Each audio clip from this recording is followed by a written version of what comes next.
Committee on Foreign Affairs will come to order. The purpose of today's hearing is to hear directly from Secretary Blinken, America's top diplomat, and get his assessment of his State Department's withdrawal from Afghanistan. I now recognize myself for an opening statement. I want to say good morning to all the members. As most of you know, this will be my last hearing as chairman of this very important committee that I say is the Committee of War and Peace. It goes back to the Continental Congress. Benjamin Franklin was the first chairman historically. And it's been an honor. It's probably been the honor of my entire congressional career of 20 years to serve as your chairman on both sides of the aisle, Republican and Democrat. I'm extremely proud of everything that we've accomplished, most of it on a bipartisan basis. We've been the most productive committee in the 118th Congress. And I want to thank Mr. Meeks, my ranking member, but he's more than that. He's more than a colleague. He's my partner and friend. We've worked together on matters of foreign policy, national security. Most of the time we agree. And when we don't, we agree to disagree civilly. And that's the way it should be. And I would say I'm going to miss you, but I'll be around. I'll still be known as Mr. Chairman. And I plan to be a voice of reason in the next Congress, and also a strong voice on national security, sir, and foreign policy. And sir, I want to thank you for your service as well. And I know you're getting ready to go to the Middle East with the fall of Assad in Syria, which I believe brings great opportunities to the United States, but also our allies around the world for freedom and democracy. I also want to congratulate the incoming chair, the subcommittee chair of Oversight and Accountability, Chairman Brian Mast, who was selected as the next chair by the steering committee. Mr. Mast, thank you for your service, not only to this committee,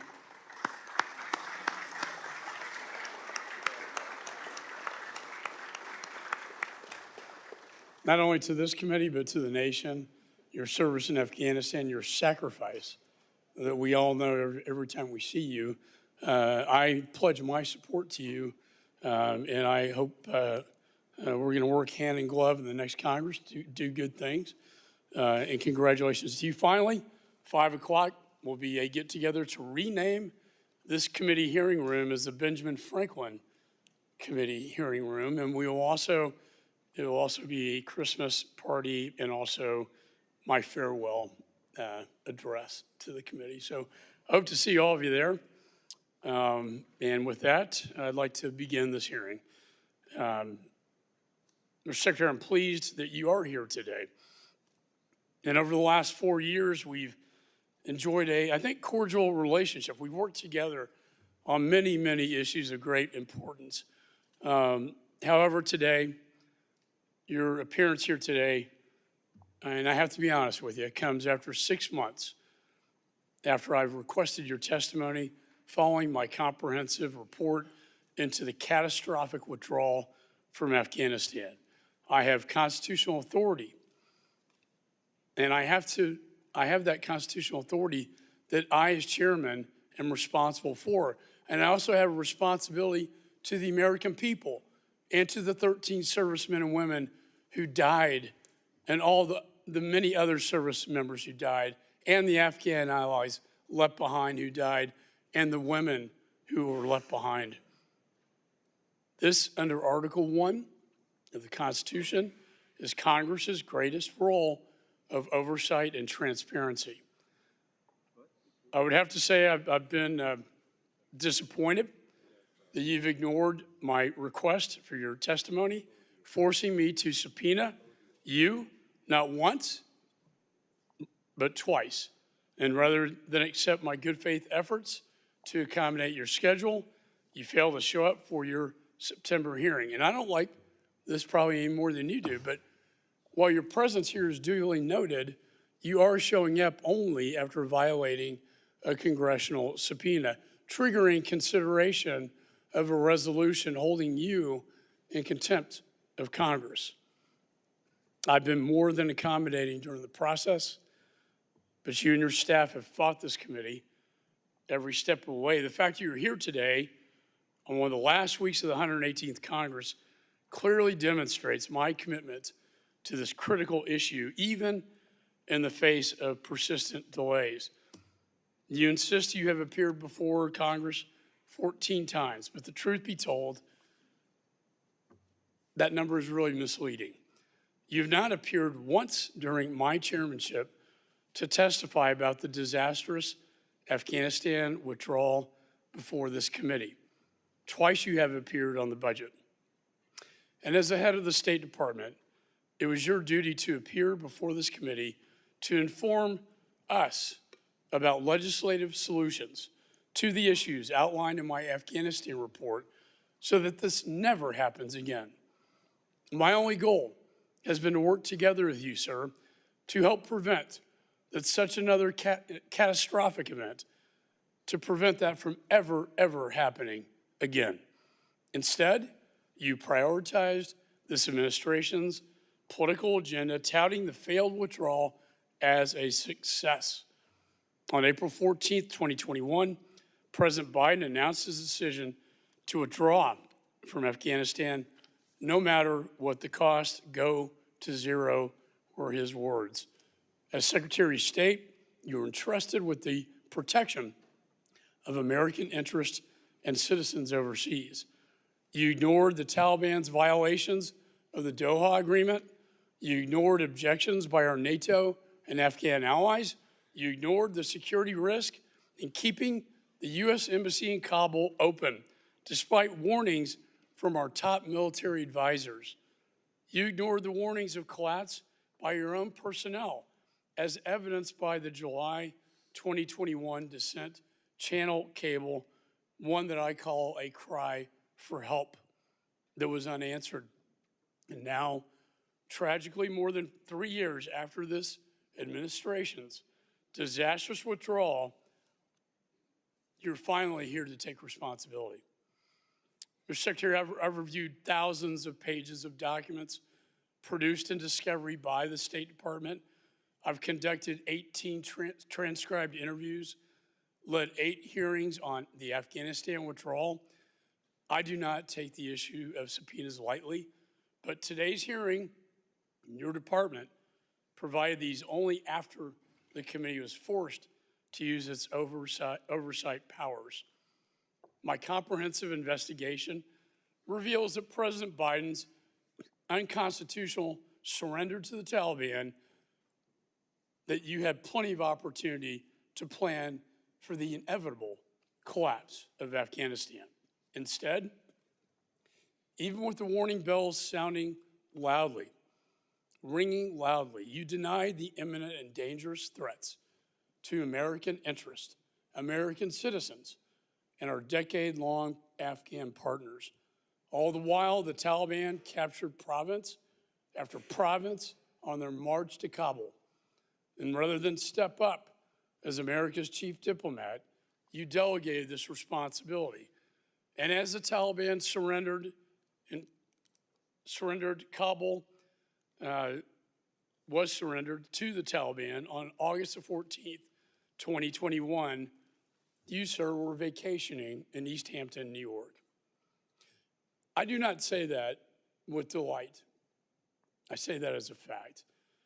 Mr. Secretary, to preserve optics, you sacrificed the safety and security of our service members, diplomats, citizens, and allies.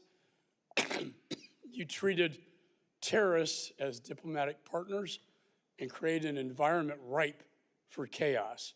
And on October 26, 2021, an ISIS-K terrorist detonated a suicide bomb at the Hamad Karzai International Airport, murdering 13 heroic U.S. service members and over 170 Afghan civilians. My heart goes out to the Gold Star families, and I pray for them every day. Every day I've been chairman of this committee. It was the deadliest day for the United States presence in in Afghanistan since 2012. And the saddest thing, sir, is it did not have to happen. Mr. Secretary, it's time that we again remember the fundamental principles of diplomacy. Peace may only be obtained through strength. This catastrophic event was the beginning of a failed foreign policy that lit the world on fire. I welcome your testimony, and I hope we take the opportunity for you first to take accountability, and second, for us to move forward so this never happens again. As you are aware, we cannot fix a problem without first admitting that there is a problem. I've dedicated my tenure as chairman of this important committee on this very important issue, and your testimony here today will help guide the work of the next Congress and the incoming administration. The American people, the U.S. service members, the veterans, and most importantly, our Gold Star families who are present here today deserve better. They deserve your candor, commitment, and transparency. With that, the chair now recognizes the ranking member, Mr. Meeks. Thank you, Mr. Chairman. And let me first say to you that it has been a distinct honor, privilege, and pleasure of working with you. We've worked together now for over 4 years, 2 years of which I was the chair and 2 years of which you were the chair. And really, there's been no difference. Our relationship only intensified. We worked collectively together on behalf of the people of the United States of America. You're a man of integrity. You're a friend. It has been an honor and a privilege to serve with you and to continue to serve with you because we know, as you've stated, you're not going anywhere. You will still be here as a member of the United States House of Representatives. I appreciate the fact that we've always, even when we disagree, as we will disagree on this hearing, but we've always been able to talk about it, be honest with one another, and that's what's really important. You know, when you have honesty and truth and can talk, you can disagree, but it never becomes personal because of you and the character that you have. So I just have to say for the record that it's been an honor. You have been a fair chair, as well as when you were the ranking member, you have been a fair ranking member because you are a fair individual. That's who you are at the essence. And I want to also congratulate Mr. Mass, the incoming chair. And I look forward to working with you. There's no question in anyone's mind that you're loyal to the United States of America. You have done everything in the military and otherwise to represent this country. And I look forward to working with you come January 3rd or 4th when this committee resumes as the next chair of this committee, and look forward to working with you in the same manner that I've worked with Mr. McCall. Now, Thank you for those yes, kind words. I yes. appreciate that. Now I want to thank you, Secretary Blinken, for being here today, and I know that we want to get you out. There's a lot that's going on in Syria and around the world, and you will be leaving here or on a plane immediately post this here, so your departure will take you straight to the Middle East, where there's dealing with the related situations of Syria. But thank you for being here. And for me, Mr. Secretary, this will be, if I recall correctly, your 6th time being that you've joined us to provide testimony, including your appearance in September of 2021. You were the very first cabinet official from the Biden administration to testify to Congress immediately after our withdrawal from Afghanistan. And I will, even before you testified before the Senate, you were right here in the House to testify about that. And despite insisting that they needed to hear answers from you and repeatedly accused you of stonewalling, my Republican colleagues nevertheless released what I see as a partisan and misleading report on the U.S. withdrawal from Afghanistan in September that distorts the facts received in their own investigation from 16 State Department witnesses and thousands of pages of documents that you made available to us. Sadly, on this brand, as I have pointed out at every term and every hearing, the Republicans' so-called investigation has been nothing but a cudgel aimed at partisan politics, in my opinion, to claim now that it's aimed at a real and legislative purpose when I don't see any tangible, they have not introduced a single bill. There's not been a bill at all introduced from this investigation. But there is perhaps no better example on how dishonest and I would say politically motivated this exercise has been than how the Republicans misled the public on the ISIS attack at Abbey Gate. For months, Republicans publicly suggested the Abbey Gate bombing could have been prevented and that a Marine had a bomber in his sights. Privately, however, they received information from the Department of Defense's investigation dating back as far as February of 2022 and again reinforced in April of 2024, findings that the bomber and the person the Marine identified were two different people and that the attack was not preventable. Because the GOP had this information, you would think it would be logical to assume that the GOP's report would make those facts crystal clear. So does their report do that? No. Instead of being straightforward with the American people or the Gold Star families who have suffered so much and who we all keep deeply in our prayers, they continued to muddle the facts. Notwithstanding DOD's clear evidence, the GOP report tries to sow doubt on the DOD's findings by asserting on page 27 that, quote, many who were on the ground that day still believe they were one and the same. The full report remains classified, end quote. To my colleagues across the aisle, beliefs are not facts. Information that the Department of Defense publicly reported, for which I ask unanimous consent to submit for the record, Without objection, so ordered. is not classified. The two men were not the same. So changing or twisting the truth seems to me only happens for political gain. And that not only hurts the integrity of this committee, it hurts the families of the 13 service members who lost their lives during the horrific terrorist attack, who have been led to believe that there are some greater truth to unearth that when in reality there just is not. So I also ask unanimous consent to submit for the record the minority memorandum that I released in September of this year. That report summarizes the actual facts of the committee's investigation, Without objection, so ordered.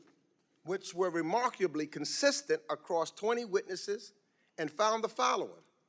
The full U.S. withdrawal from Afghanistan was set into irreversible motion by President Donald Trump when he concluded the Doha deal with the Taliban and ordered the withdrawal of troops per that agreement, first from 14,000 to 8,600, and then all the way down to 2,500 by January 15, 2020. And after the Trump administration failed to plan for the withdrawal they started, the Biden administration conducted a thorough policy review, acknowledged that we would again be at war with the Taliban if they abandoned the Doha deal, and finished the work his predecessor started by building a withdrawal and contingency plan from the ground up through 2021. And after President Ghani's decision to flee Afghanistan led to the rapid collapse of the Afghan government and security forces, creating the chaos on the ground, the men and women of the State Department acted heroically alongside their military colleagues to conduct the largest airlift in U.S. history, relocating more than 124,000 people. So I believe that President Biden ultimately made the right decision to end our 20-year war in Afghanistan and not ask another generation of Americans to make an ultimate sacrifice for a war that no longer had a purpose. No one here has argued that our withdrawal was perfect. So I want to be clear, I'm not saying that I don't know any withdrawal that has been perfect. But we owe it to ourselves and our military and diplomatic personnel on the front lines to learn from it. And from those 20 years of war in which they served, and to incorporate those lessons of 20 years in the future. But we do them a disservice when we do not examine all of the facts. If we are to honor the 800,000 Americans who served in Afghanistan since 2001, including the 2,461 military personnel killed over the 2 decades of war, we should have conducted proper oversight of the policy decisions made across not one administration, but 4 administrations, not only for the months in which President Biden was in office for the sole purpose of politics. For the honest, bipartisan assessment, we will have to await the Afghanistan War Commission's report due in 2026, because what we have here today is not the true, complete fact-finding. In my estimation, it's politics. And finally, let me just say this, though. I want to conclude by thanking Chairman McCall for honoring a request that I made publicly. I asked that he publicly release all of the transcripts from closed-door interviews that were part of this Afghanistan investigation.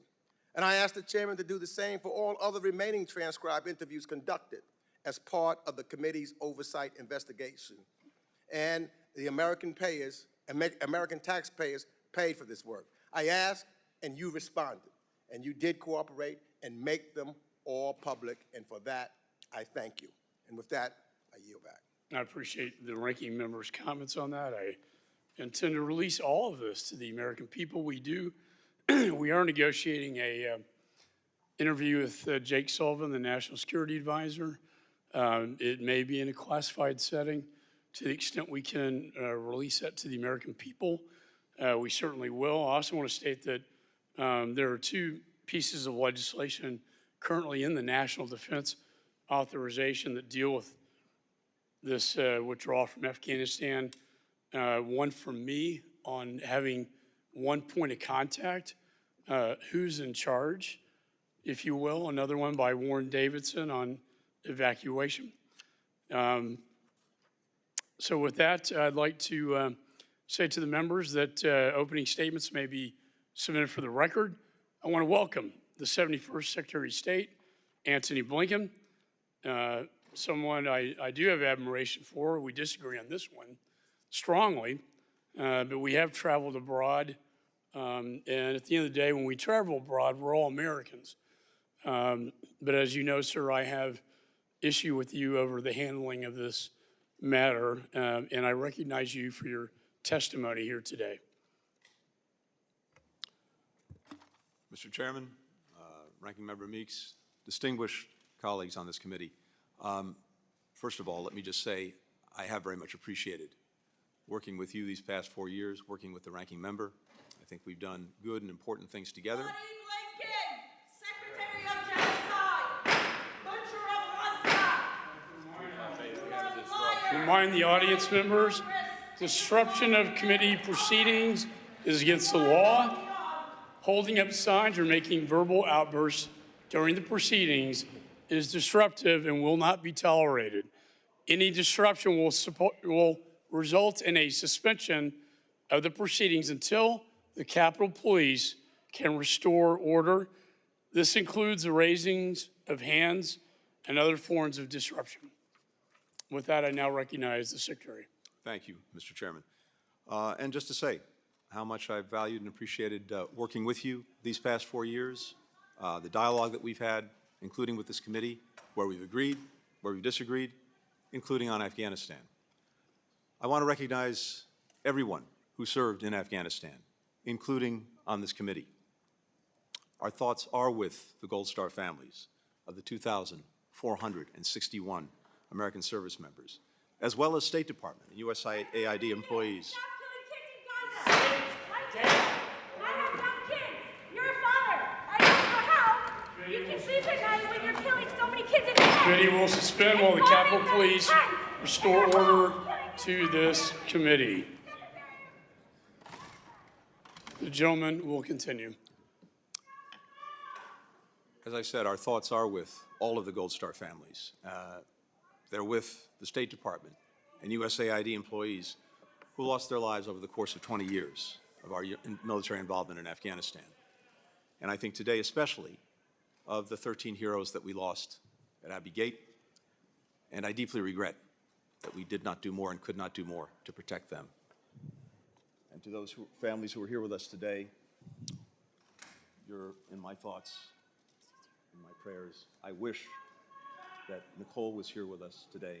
I'm deeply sorry that she's not. I'm also deeply grateful to the dedicated professionals from the State Department, from the Defense Department, from across the government, from civil society, other partners who did so much to support the people of Afghanistan over those 2 decades. You scum! The blood of your victims will stand. Committee will come to order. People will never let you forget. Committee will suspend You've while killed the hundreds Capitol of Police thousands from your cozy little restore office. order. You fucking slide that. Committee will come to order.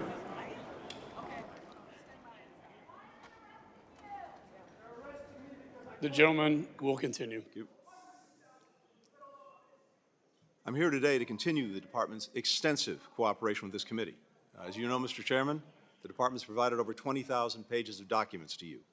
We've conducted 9 high-level briefings for members. We facilitated transcribed interviews for more than 15 people. I personally testified before the House and Senate committees 14 times with questions on Afghanistan, including 4 times before this committee. Now, I believe that any attempt to understand and learn from the U.S. withdrawal from Afghanistan has to be put in the proper context of what preceded it, both in terms of the 2 decades following 9/11 and the decisions and events of 2020 to 2021 that culminated in the removal of our personnel. When President Biden took office, he inherited an agreement the previous administration had reached with the Taliban to remove all U.S. forces from Afghanistan by May 1st of 2021. At U.S. insistence, the Afghan government had released 5,000 Taliban prisoners, including top war commanders. The United States reduced our own troop levels from 14,000 to 2,500 in December of 2020. In return, the Taliban agreed to stop attacking U.S. and partner forces, to refrain from threatening Afghanistan's major cities, and to pursue intra-Afghan negotiations toward a ceasefire and a political settlement. But it continued a relentless march in the countryside so that it controlled or actively contested territory containing 3/4 of Afghanistan's population by December 2020. In January 2021, the Taliban was in the strongest military position it had been in since 9/11, and we had the smallest number of U.S. forces in Afghanistan since 2001. Despite the profound effects of the Doha Agreement, President Biden ultimately opted to implement the previous administration's decision to withdraw American troops and honor his pledge to end our nation's longest war. To the extent President Biden faced a choice, it was between ending the war or escalating it. Had he not followed through on his predecessor's commitment, attacks on our forces and allies would have resumed, and the Taliban's assault on the country's major cities would have commenced. That would have required sending tens of thousands more U.S. forces back into Afghanistan to defend ourselves and prevent a Taliban takeover, with at best the prospect of restoring a stalemate and remaining stuck in Afghanistan under fire indefinitely. President Biden inherited a deadline, but no plan to meet it. At his direction, beginning in the spring of 2021, the administration, and the State Department in particular, engaged in extensive planning for a whole range of outcomes. We pursued a sustained campaign to urge any Americans in Afghanistan to leave. We restarted and dramatically increased resources to what had been a moribund special immigrant visa program to bring Afghans who had worked by our side over 20 years to the United States. Even the U.S. government's most pessimistic assessments did not anticipate that the Afghan government and security forces would collapse so rapidly in the face of Taliban advances. Nevertheless, because of the administration's extensive interagency planning and coordination, when Kabul fell on August 15th, the United States was able to evacuate our embassy and relocate our diplomats to the airport within 48 hours. and then conduct the largest airlift in U.S. history, helping approximately 120,000 Americans, Afghans, and citizens of allied nations depart Afghanistan in just 2 weeks. In the 3 years since the end of our country's longest war, all of us, including myself, have wrestled with what we could have done differently during that period and over the preceding 2 decades. I asked retired Ambassador Dan Smith, one of our most senior diplomats, to lead an after-action review of the State Department's actions between January 2020 and August 2021. In response to Ambassador Smith's report, the Department has taken more than 40 concrete initiatives and identified steps to guide our response to future crises. The actions we've taken have already made a difference in subsequent emergencies, including in Sudan, in Israel, in Lebanon. Even as we work to address the places where we fell short, I firmly believe the President's decision to withdraw from Afghanistan was the right one. American troops are no longer fighting and dying in Afghanistan. The American people are safer and more secure. In fact, many of the most pessimistic predictions have been thoroughly disproven. We were told Afghanistan would once again become a haven for terrorists, and that, as the majority report contends, we would be all but blind to the situation on the ground. In fact, al-Qaeda, the group that attacked us on 9/11, has not regrouped in Afghanistan, and in August 2022, we launched a precision strike in downtown Kabul that took out its leader, Ayman al-Zawahiri, with no American boots on the ground. We were told that our allies would no longer trust us. Well, having just returned from more NATO meetings in Brussels and my 20th trip to the Indo-Pacific as Secretary of State, it's clear that our alliances, our partnerships, are stronger today than they've been in a generation. You can see that in the more than 50 countries that we brought together to defend Ukraine against Russia's ongoing aggression, and in the unity of purpose and action that we built for contending with the challenges posed by China. We were told hundreds of Americans and Afghan partners would be left behind. Yet today, every U.S. citizen who told us that they wanted to leave during the evacuation has now had the opportunity to do so. And to those Americans who entered the country since August 2021 and have been detained by the Taliban, we will not rest until we bring you home. Since September 2021, the administration has resettled more than 185,000 Afghans. We've approved or welcomed to the United States more than 68,000 Afghans under the Special Immigrant Visa Program. That is nearly half of all of the SIVs issued since the program's inception in 2009. This is a profoundly difficult period for the Afghan people, especially Afghanistan's women and girls. But I believe the final chapter has not been written on Afghanistan. Just last week, I had the chance to be with many partners who supported the evacuation effort, including members of Congress. We were joined by a resilient and resourceful young woman who left Afghanistan in August 2021 and is now an aerospace engineering student at MIT. She aspires to be the first Afghan woman astronaut. In part because of our two-decade commitment to Afghanistan, there are many more women who have the opportunity to go to school, to connect with the wider world, to imagine a different life for themselves. And these women, their experiences, their hopes, will, I know, one day help pave a path to an Afghanistan where all people can actually choose their own futures. Thank you. Thank you, Mr. Secretary. I personally, and other members, we got 4 busloads of girls at the American School of Music out after Abigate, who are now in Portugal.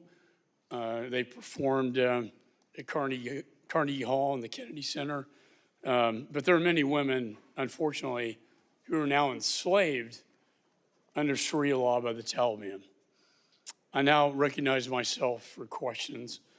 Mr. Secretary, in September of this year, your State Department's Inspector General revealed that Embassy Kabul, under your leadership, abandoned, quote, sensitive security assets, unquote, during the deadly Afghanistan evacuation. Those lethal assets included firearms, armored vehicles, and other weapons. Your IG concluded the embassy left them intact for the Taliban. And if that wasn't bad enough, documents, classified documents, many that I subpoenaed, also revealed that you left behind droves of the embassy's, again, classified documents to the Taliban.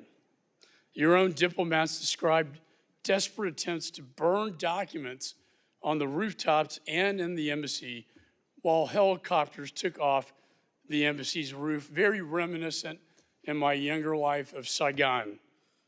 All because the administration failed to prepare. Finally, your chief of mission kicked out the embassy's Afghan employees from HKIA, telling them to come back later, leaving them to the Taliban, who never made it back, who never survived, who we gave our trust to that we would protect them. You left weapons behind to the Taliban, classified documents to the Taliban. You left behind embassy employees to the Taliban. And now 3 years later, your own IG, Inspector General, concluded that your State Department has been unwilling and unable to learn from its mistakes. My question is, have you read the IG report and have you held your own State Department accountable? Mr. Chairman, first, with regard to the documents, we have in place at every embassy, including in Afghanistan, a process by which sensitive documents are destroyed in the event of an evacuation and shutting down the embassy. We began that process on August the 1st. And then when we got to August the 12th, before the collapse of Kabul, we proceeded with the emergency destruction of all of the remaining sensitive documents. And that process was complete by the 14th, a day before Kabul fell. That's a process that we engage in wherever we have an emergency, and that's exactly Well, reclaim what my we did in time. I Afghanistan. mean, the fact is, they should have been evacuated long before. I mean, you were still negotiating as the Taliban entered Kabul. The embassy should have been, as the military advised you to do, evacuate that embassy. Let me ask you this. When President Biden announced his unconditional surrender to the Taliban on April the 14th, 2021, you demanded that Embassy Kabul remain open, no matter what the cost. Your personnel opposed that. In fact, they did so in a cabled dissent that we were able to get from you in our discovery process, a cry for help. The chairman of the Joint Chiefs to the CENTCOM commander, Millie McKenzie, said this was a fundamental mistake, a fatal flaw, and their biggest regret is keeping the embassy open despite the advice of your own people on the ground and military advisors. Why did you do that? Very simply, because no one anticipated that the government and the Afghan armed forces would collapse as quickly as they did. We anticipated, and every intelligence assessment that we had anticipated, that Kabul would remain in the hands of the government and the hands of the Afghan armed forces through the balance of the year and I into mean, the next reclaim year. my time because I Well, want to let say. me please, let me finish. I will let you finish, The but chairman, I the strongly chairman of the Joint disagree with Chiefs, that comment. Mark Milley, said, nothing I or anyone else saw indicated a collapse of the Army or the government in 11 days. The DNI, Avril Haines, said, in the days leading up to the Taliban takeover, intelligence agencies did not see collapse as imminent. This unfolded more quickly than they anticipated, including in the intelligence community. Okay, and reclaim my time. I hear what you're saying, that no one saw the collapse coming. However, I've read the dissent cable, your embassy personnel, that you provided to me, that they sent to you in July before the collapse in 2021, warning of Afghanistan's imminent collapse, fearing for their safety. You personally read this, sir, and cleared it. Your Deputy Secretary, Brian McKeon, testified before this committee that you took no step to answer the cries for help. And as you know, Secretary of State, you have a responsibility to protect Americans and diplomats. Mr. Chairman, that's incorrect. Why did you ignore the cries for help? Why did you leave this embassy open? And finally, who was in charge? Was it you or Mr. Sullivan? Because it seems to me you delegated all your responsibility on this. You had very little to do with it, and it was Jake Sullivan and the National Security Council at the White House calling all the shots. However, under law, sir, you're the captain of the ship.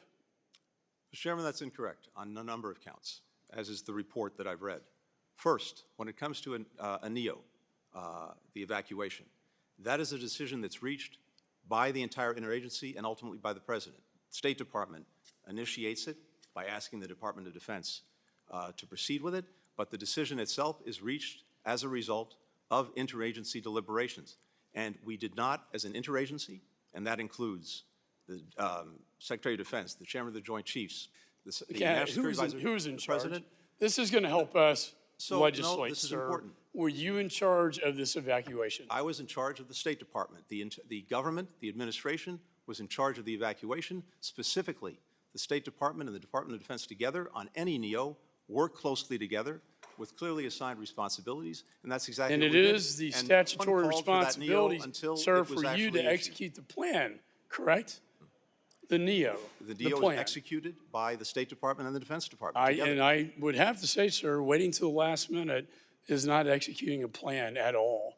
And it led to the deaths of many Again, Mr. Americans Chairman, and Afghan people and Afghan allies. Mr. Chairman, the record reflects that, again, this decision was reached collectively.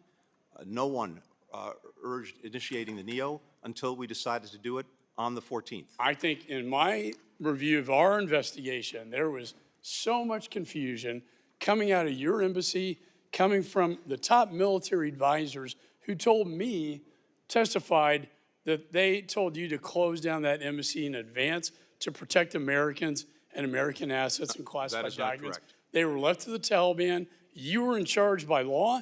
You may have delegated this. I don't know. But to legislate moving forward, I need to know who was in charge. And that's why it is so important that Mr. Sullivan, the National Security Advisor, come before this committee and give his testimony about what the hell was going on during this disastrous evacuation. With that, I now recognize the ranking member. Thank you, Mr. Chairman. You know, I do recall a meeting here in the Capitol, bipartisan, downstairs, and we were meeting with President Ghani of Afghanistan. And we had talked to some folks, and President Ghani was very vehement that he was not going to leave Afghanistan. He was vehement that the Afghan troops were there and he would stay there, to all these members of Congress. And to everyone that I talked to, from almost anywhere, was clear that that was his position. No one knew that 1 week later, not 1 month, 1 week later, he would get on a plane and get out and all the troops were gone. Everybody at that moment in time was surprised. And that's a fact. Let me ask some yes or no questions real quick, because I believe that you got to look at this whole thing you talk about. So, Mr. Secretary, President Trump's Doha deal explicitly committed to the United States to withdraw all U.S. and allied troops, as well as contractors, by May 2021. Yes or no? That's correct. But the speed of that withdrawal, outside of an initial reduction to 8,600 troops, was not specified by the deal. Is that correct? That's correct. And despite that, President Trump unilaterally reduced the U.S. presence twice beyond that, leaving just 2,500 troops when President Biden took office. Is that correct? That is correct. So, and we've seen that President Trump was prepared to go to zero. In fact, Ambassador Kelazar testified to the committee that the messages coming out of the Trump White House led the Taliban to conclude that Trump was getting out regardless of what was agreed in the Doha deal. So let's be clear about the conditions. If we're going to be factual about this, you've got to consider the conditions that Trump handed over to you in the Biden administration. a firm commitment for a total withdrawal with no allowance for a residual force or contractors, a limited number of troops on the ground, and no real prohibition or attacks on our Afghan allies. We've heard testimony from General Milley, Ambassador Khalilzad, and others that if we had tried to reopen the Doha deal, the Taliban would have resumed attacks against us. Do you agree, Mr. Secretary, with that assessment? Yes or no? I do.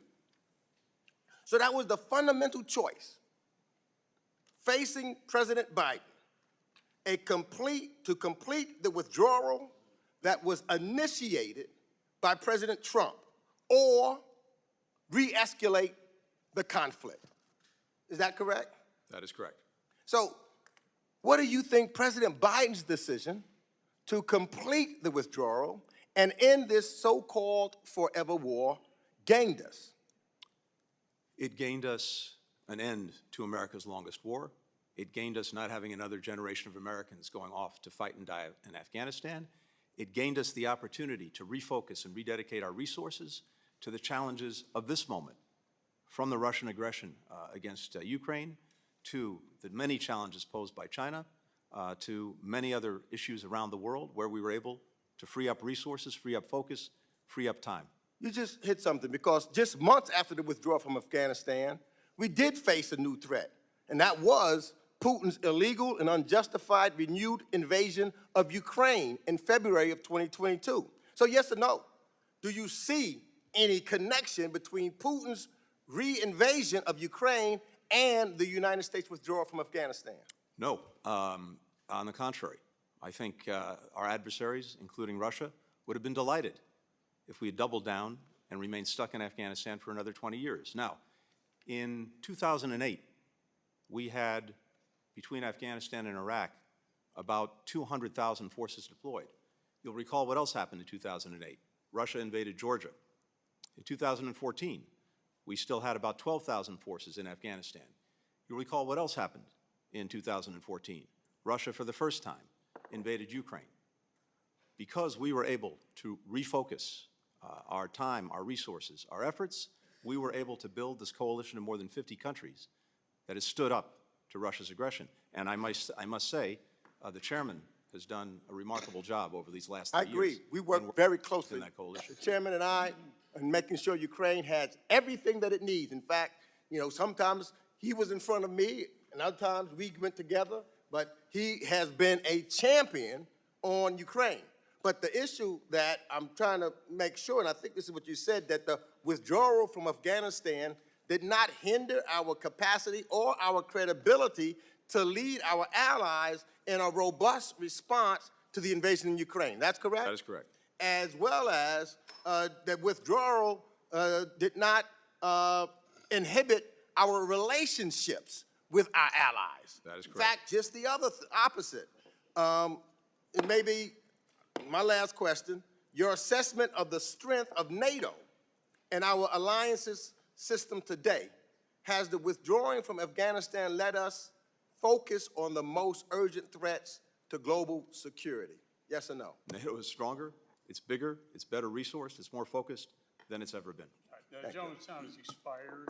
Let me just say, with the fall of Afghanistan, within months, Chairman Xi and Putin made an agreement at the Olympics in Beijing, and we saw satellite imagery of the Russian Federation moving towards Ukraine. I don't think that was by accident. That was by design. Putin saw weakness, and he took aggression, and he invaded Ukraine, and then the Ayatollah reared his ugly head in the Middle East, and Chairman Xi is on fire in a hot zone in the Indo-Pacific. With that, the chairman now recognizes the gentleman from New Jersey, Mr. Smith. Thank you very much. Pardon me, Mr. Chairman, and welcome, Mr. Secretary. You know, I have a number of questions, and I've asked some of those in the past, and so I won't repeat those. But I chair the China Commission.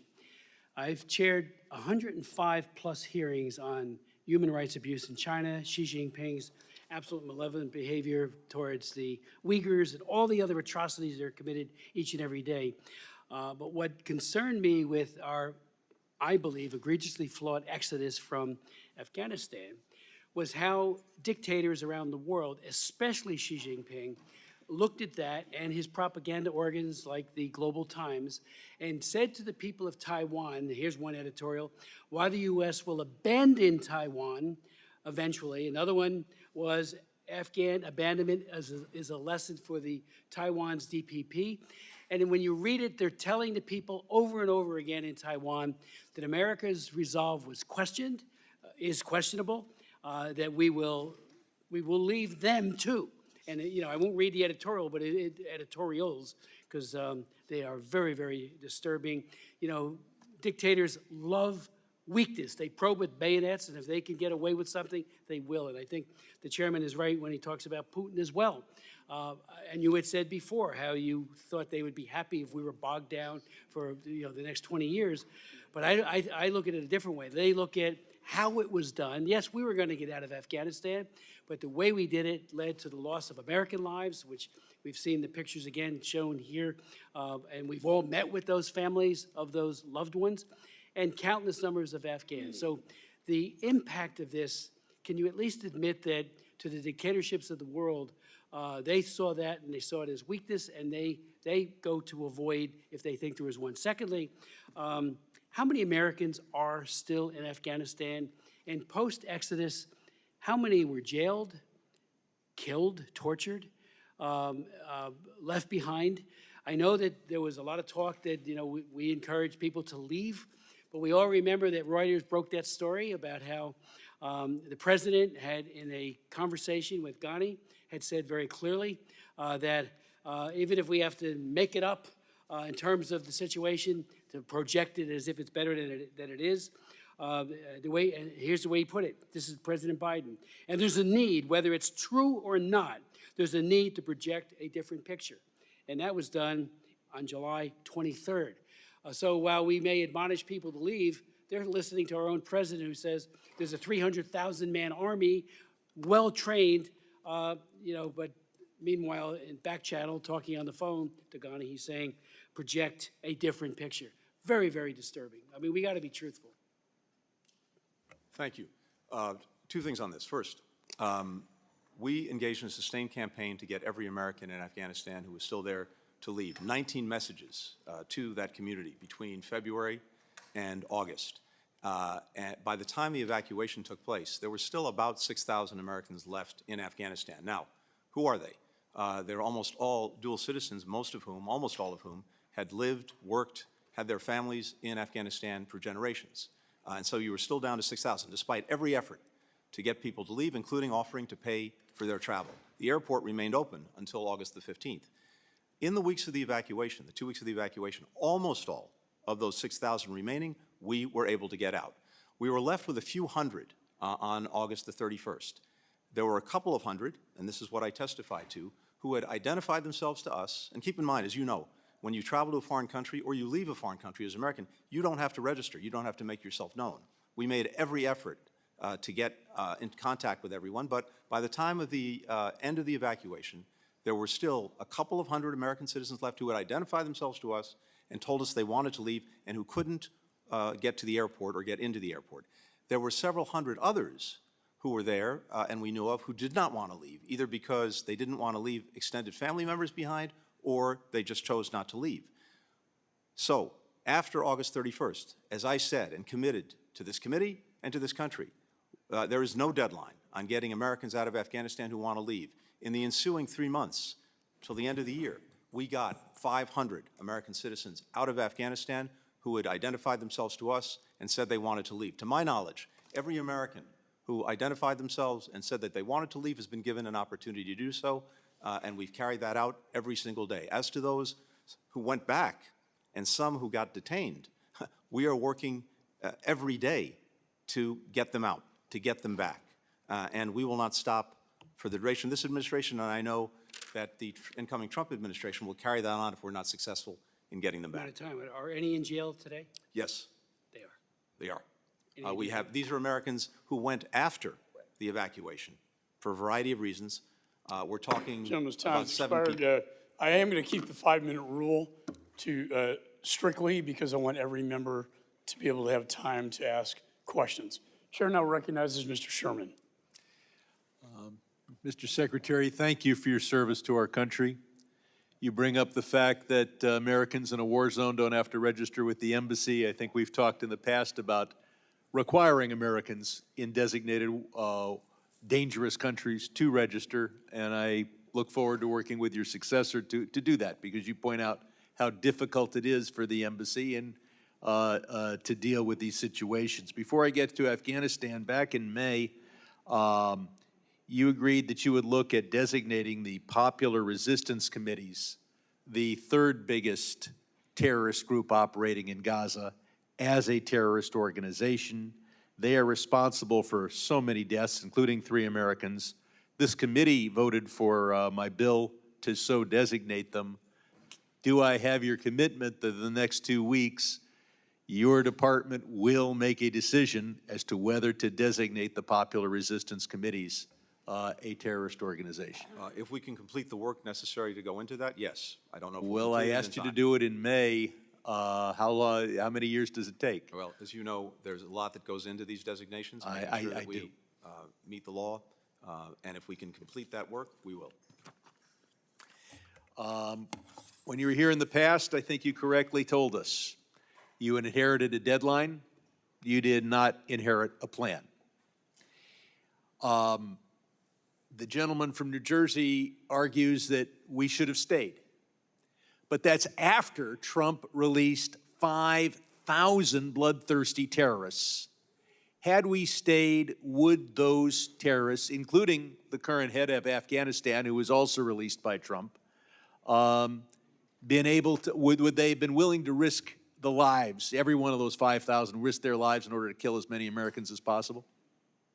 That seems highly likely. I can't speak to every one of the 5,000, but certainly many of them went back to the fight. So we we went into Afghanistan, we drove al-Qaeda out, we accomplished something in the George W. Bush administration. In Obama administration, we killed bin Laden. We stayed in Afghanistan for the whole Trump administration. 63 of our best and died. 57 came back without the president bothering to be at the ceremony with their return. The question is, did we accomplish anything during the Trump administration? Did we get a better deal in 2020 than we could have gotten in 2017? Now, the deal we got in 2017 was total surrender. The only requirement was that the Taliban not be a center for international terrorism. They have that obligation anyway. They did not commit themselves to protecting our troops on the way out or our embassy on the way out. And moreover, the Taliban is not in violation of the Trump agreement when they hold 12-year-old girls as sex slaves, kill every LGBT person they can, kill any Afghan that converts to Christianity. So the deal was the weakest ever, and it had no enforcement. So couldn't we have gotten that same deal in 2017? And would 63 more American soldiers be alive if we had done that then? Look, in fairness, I think we have to ask ourselves about our ongoing presence in Afghanistan after we got bin Laden. We had dismantled al-Qaeda. We'd removed it as a threat. We got the leader, the guy who attacked us. So if we got something, we need to look back at this entire period. And look at the But decisions clearly that the Trump years, 4 years of death of American troops, and we accomplished absolutely nothing. We signed an agreement under which the Afghan government is free to use 12-year-old girls as sex slaves and to kill those who convert to Christianity. Some 11 to $13 billion of U.S. weapons were sent by Trump and scattered all over Afghanistan. And this committee has put forward the idea that we should have somehow collected those weapons from men who wanted to keep them and who were armed with those weapons. Could we have accomplished that without any significant American casualties all over Afghanistan collecting the weapons? No, we could not. Would there have been hundreds of American casualties in your estimation? I can't give you a number, but certainly there would have been casualties. I yield back. Gentleman yields. Let me announce also that Mr. Sullivan, National security advisor has agreed to testify before this committee on December the 17th at noon.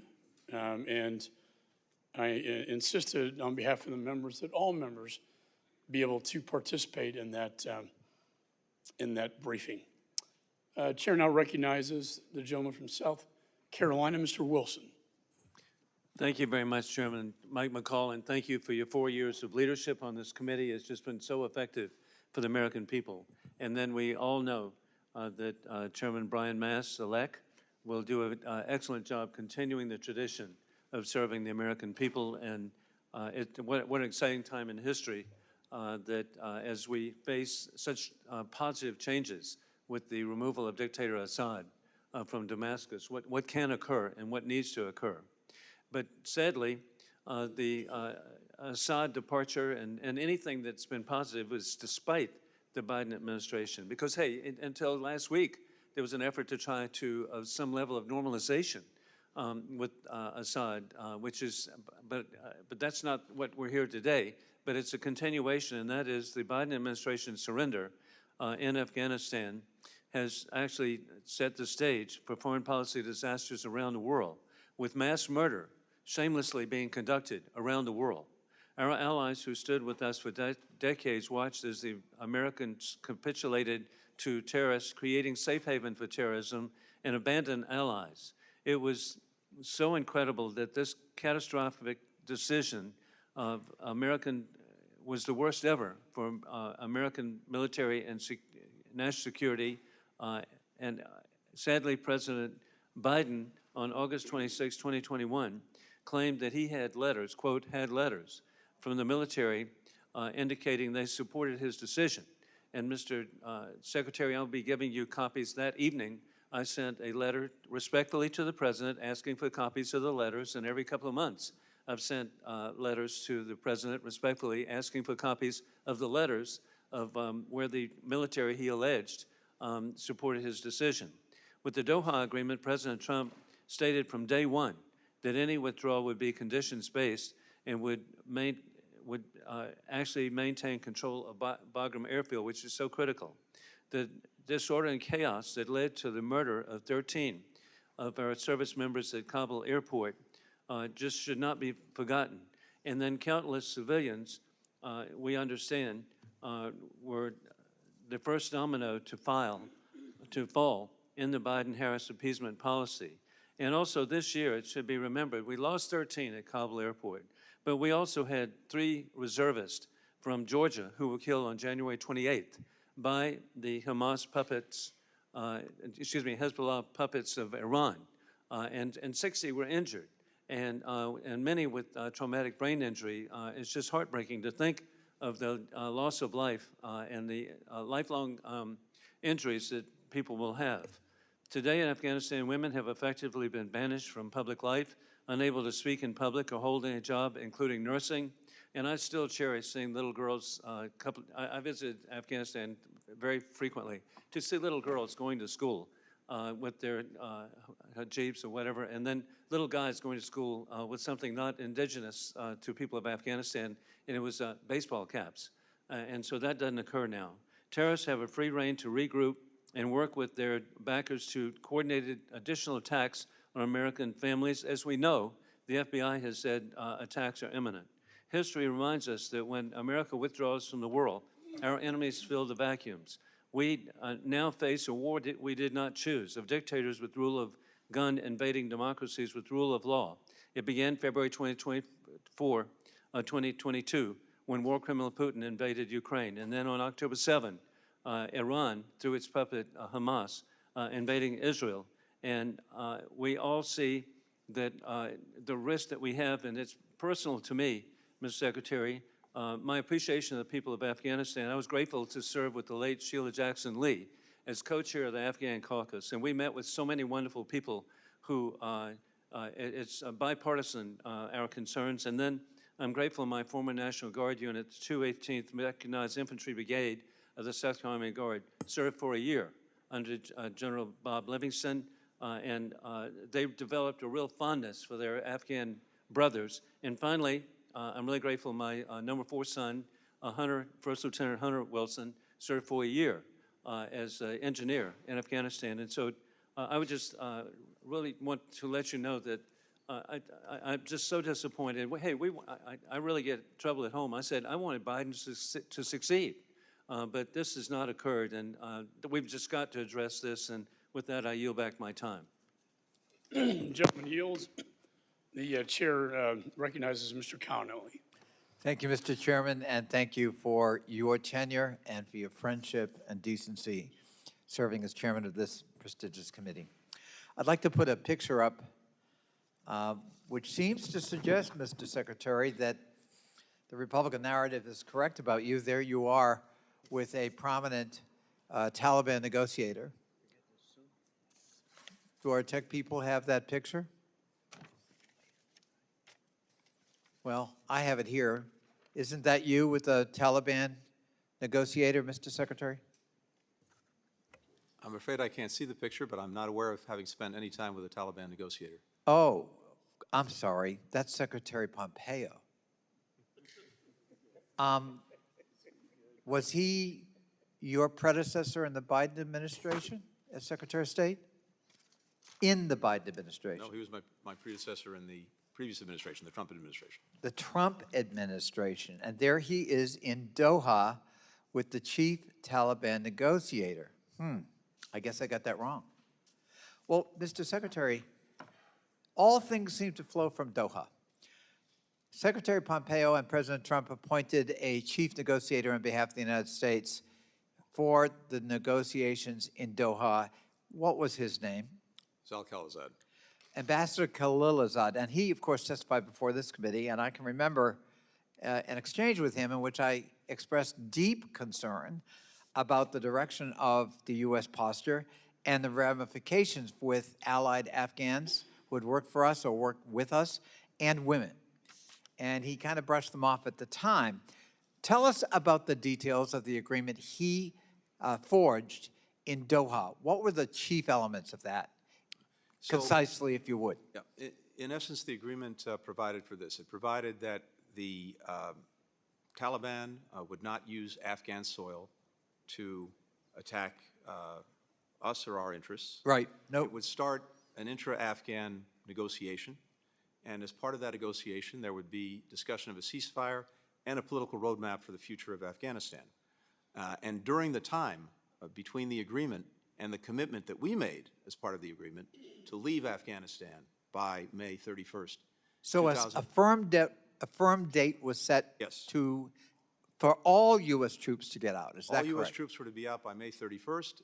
In the meantime, 5,000 prisoners were released from Taliban prisoners. And as released Mr. from Sherman Afghan points out, among those 5,000 were terrorists, fighters, and people who returned to the battlefield against the Afghan government, which That's correct. allegedly we were supporting at the time. Now, speaking of that Afghan government, were they in Doha at the negotiating table as equal partners? They were not. They were not? They were not. Why were they excluded? That's the government we were supporting. I can't answer that. I wasn't there at the time, but they were not. Well, if the government we're supporting is not allowed to have a voice at the peace negotiations where a deal was in fact agreed to by the United States, could that conceivably undermine confidence in that government and by that government in itself in terms of its future? Yes, and indeed, I think General McKenzie has testified to exactly that point, that Doha created a tremendous crisis in confidence and about the future for the Afghan government and presumably to some extent for the Afghan security forces themselves. Could it also have a morale effect on the Afghan military that we were training and equipping to, in fact, fight the Taliban? Yes, it could. So here we are cutting a deal with Taliban while at the same time asking the Afghan military and the Afghan government to resist. Is that correct? Correct. That sounds like a contradiction in diplomatic policy to me. That's kind of hard to follow, and it seems to me that we, by agreeing to that in the Trump years with Secretary Pompeo, your predecessor, and Ambassador Khalilzad, we actually set in motion an untenable but probably irrevocable kind of, unfolding of events. Is that a fair statement, do you think? Once the deadline was there, all troops out by May 31st of 2021, and as part of that, an agreement from the signing of Doha to that date, not to attack U.S. forces, but with the obvious conclusion to be drawn from that, that if that deadline was not respected, the Taliban would resume its attacks on U.S. forces, on partner forces, and its attacks on the cities. So in other words, Mr. Secretary, we cut a deal to get out and cut our losses at the expense of the Afghan government, the Afghan military, and ultimately the Afghan people. And that was all set in motion before you took the oath of office or President Biden took the oath of office. Well, Is that a fair statement? I think that's where the Doha agreement led.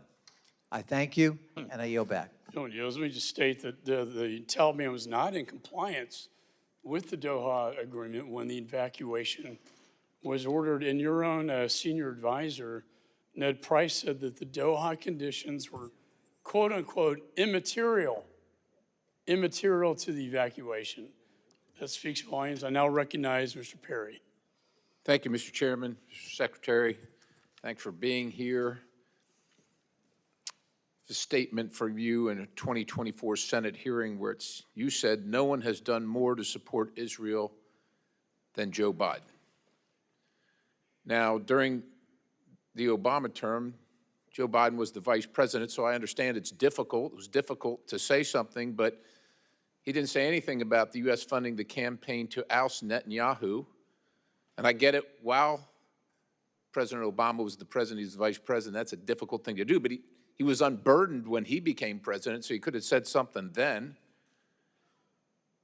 Immediately upon taking office, he redesignated the Houthis from a foreign terrorist organization. We see what they've done. That hasn't been helpful to Israel. He restored the sanctions waiver. I remind everybody that Iran exports are at a 5-year high with 3.4 million barrels being sold every day, funding their terrorist activities all across the globe. The president made a red line for Israel going into Rafah to defend itself, withheld arms shipments to Israel so it couldn't defend itself, continually calls for Israel to lay down its defenses in demanding a ceasefire, continues at this time to undermine Netanyahu in this time of war. Again, I think I already said about the sanctions waiver, but the president didn't even go to greet the prime minister when he came to the United States. He didn't even send the vice president. Actually used Israel funding to get Ukraine funding, used Israel. Again, oil exports at our 5-year high, and that money goes directly to support Iran, Israel's mortal enemy, and all their proxies, including the Houthis, Islamic Jihad, Hamas, Hezbollah, you name it. Continues to support United Nations Relief and Works Agency and the activities of those within involved in the terrorist attack on Israel on October 7th. That's just a few things that I quickly found, knowing that you would be here, Mr. Secretary, and you said, no one, starting with President Biden, has done more to make sure they have what they need to defend themselves from Hamas, to deal with the threat Hamas poses. And that's also from a 2024 Senate hearing, Mr. Secretary. No one has done more to support Israel than Joe Biden.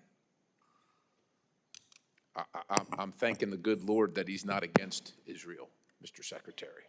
I don't know if you have anything to say. I'm sure you're going to have a list of all the wonderful things that he's done to support Israel, but you can't support Israel while you're at the same time supporting their mortal enemy. You can't support Israel at the same time demanding that Israel support Hamas. You can't support Israel when you're allowing Iran access to billions of dollars used to fund terrorism, not only in Israel, but around the globe, threatening not only Israel, our greatest ally, but also the United States of America and its interests abroad. So if you want to defend all that, you're welcome to it, Mr. Secretary. Thank you. I'll say simply this. When Israel was attacked on October the 7th, the President of the United States rushed there, the first president to go to Israel during a time of war.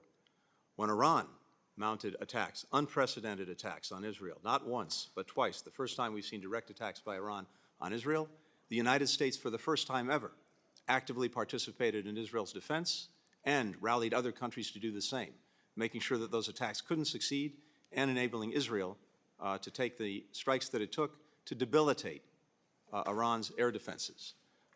If you want to go back more years than that, the Memorandum of Understanding, the 10-year Memorandum of Understanding that provides the money for Israel's defense, that was negotiated by President Obama, and Joe Biden was a lead in that effort to get it. And as a result, the equipment, the munitions, the arms that Israel has had, as a result of that agreement, have enabled it to deal with Hezbollah, to deal with Hamas, to deal with Iranian-aligned If I may, militias, sir, to in the deal with remaining Iran. 10 seconds, if this president were on both sides of this war providing Iran all that it has provided, maybe those people in Israel that died on October 7th would still be alive. I yield. That is simply incorrect. And Gentleman I'm yields. Chair recognizes Mr. Keating. Thank you, Mr. Chairman. First, to the Gold Star families that are here, I appreciate your being here. Everlasting gratitude for your sacrifice. I come from a Gold Star family, and in my own family, even decades afterwards, the members of my family went back through military records in years-long, painstaking research just to find out exactly what happened to him as he was killed serving our country.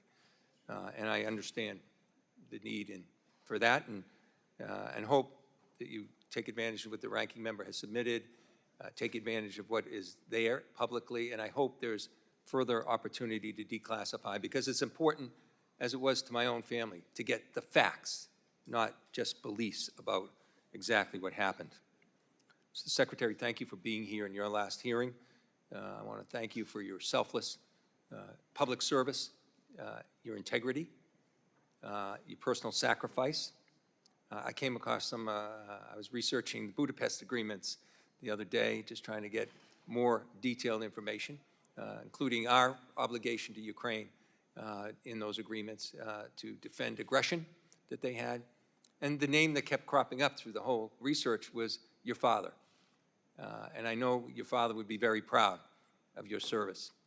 And I want to thank you for that. I want to congratulate Mr. Mast, and I want to thank my colleague, Chairman McCall, for working together. When I first came into Congress, he was the chairman, I was the ranking member of a subcommittee. We worked together on investigating the Boston Marathon bombing, finding out what happened, what mistakes were made. And we saved lives as a result of that report. And it was comprehensive. I dare say, though, that the particular report that he issued here had things in it, but it was certainly not comprehensive. In fact, the report was painstaking in avoiding facts that are integral to seeing what happened here, why we got to the point we got to. The involvement of President Trump.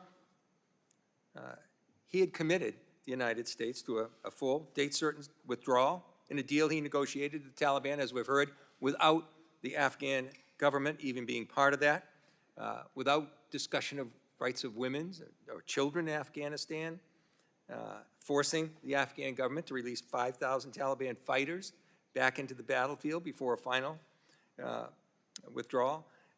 These are the things that should be looked at in a comprehensive report if we really want to get to the answers. And sadly, it's lacking here.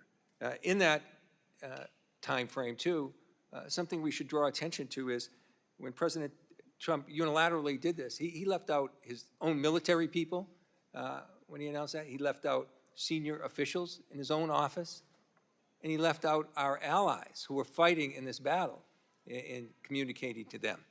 So I'd just like you briefly to talk about the importance, for the first time under Article 5, and the importance of NATO. Our allies came, and the only time, came to our assistance in fighting this war. I visited them in Afghanistan, along with our own troops. So Could you talk to the importance of that NATO alliance, how important it was in this, how important it is in the future?